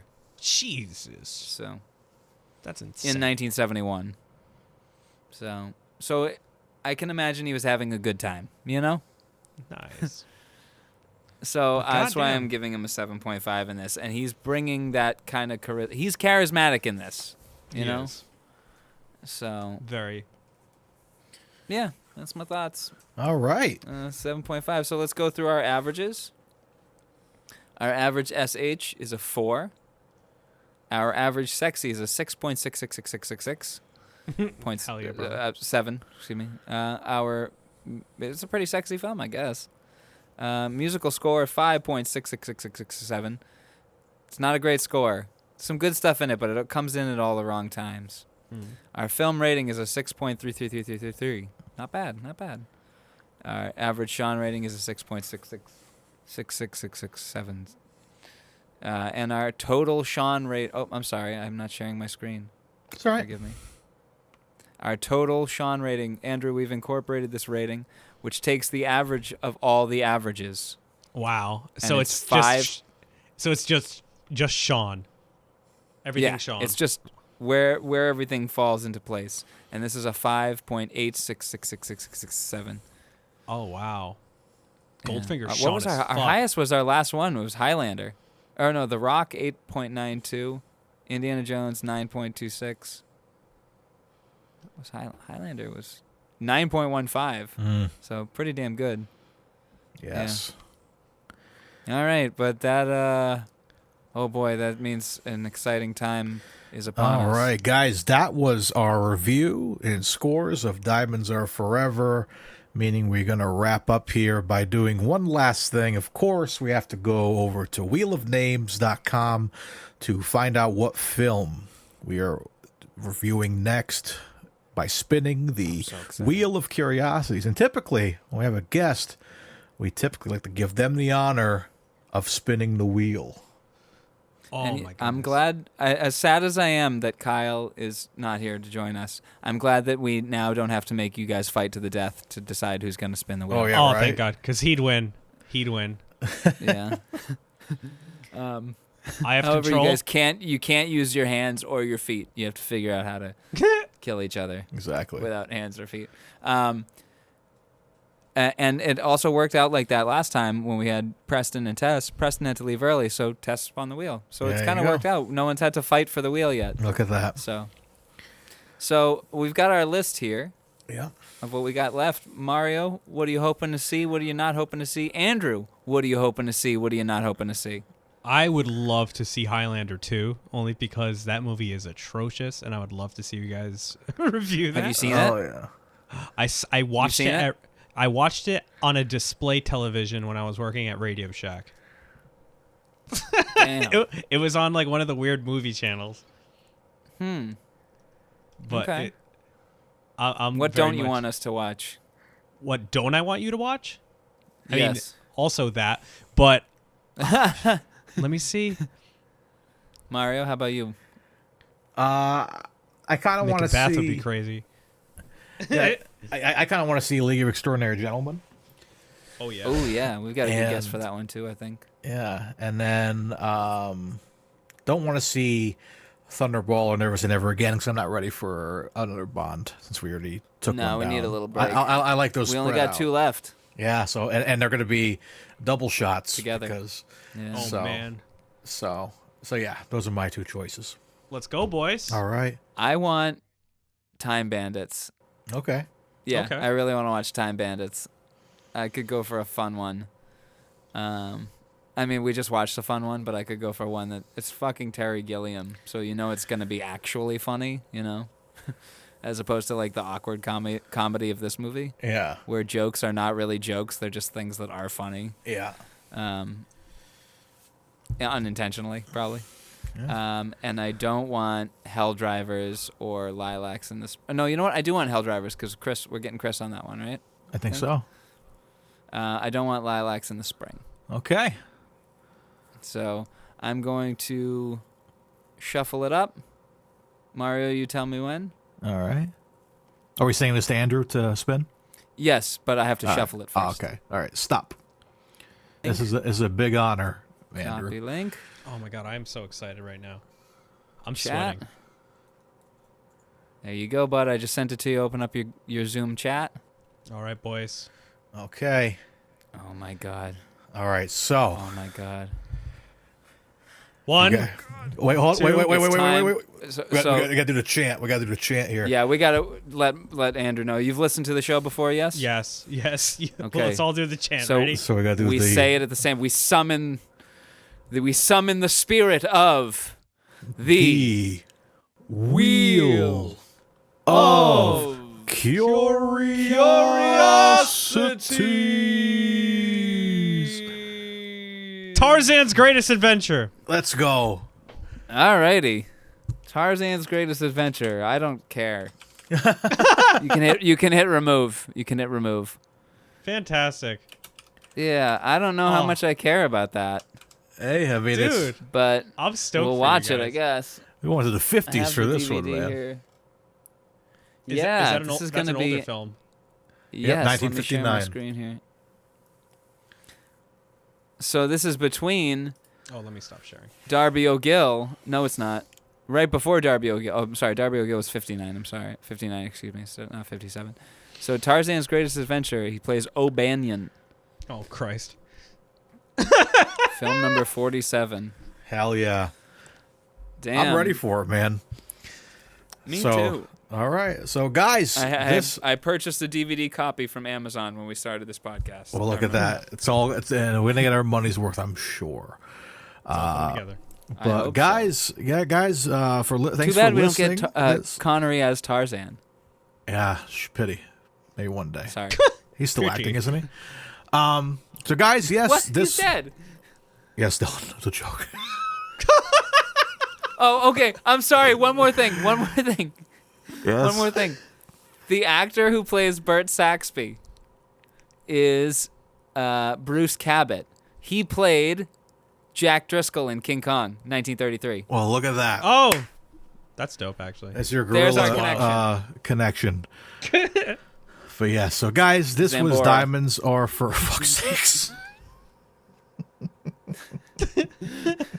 What? Diamonds are for kiss kiss. Let me try one more time. Whew, 4 hours. Okay. Here we go.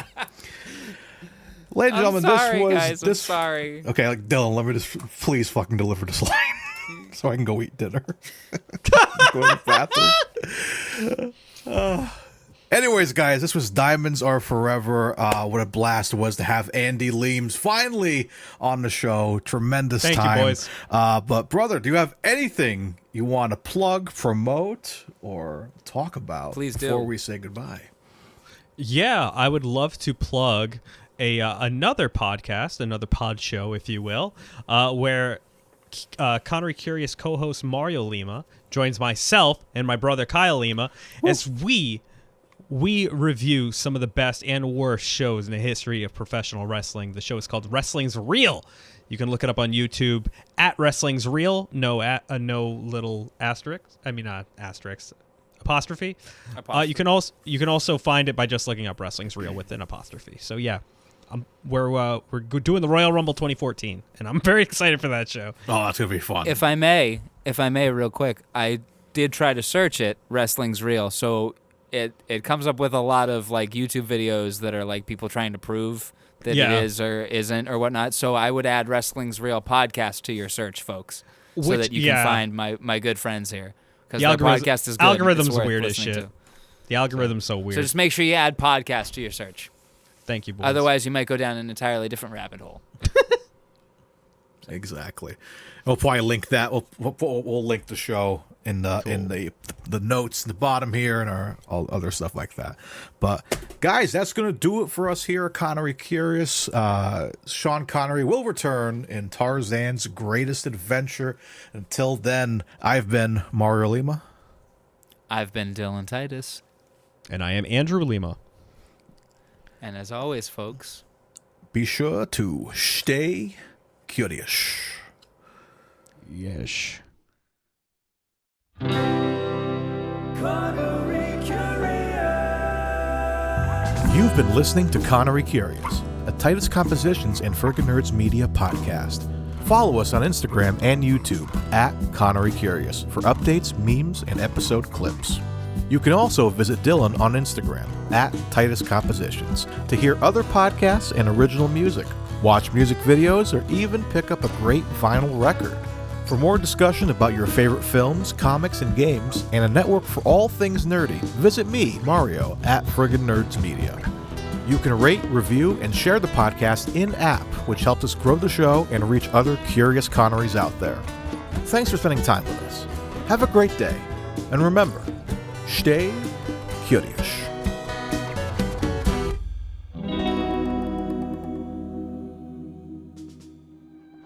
Very still, ladies and gentlemen. We must have absolute silence so we wouldn't disturb Zambora from her transcendental state. Now we start the transformation. Very dangerous, very quiet, please. Wait, my beauty, wait.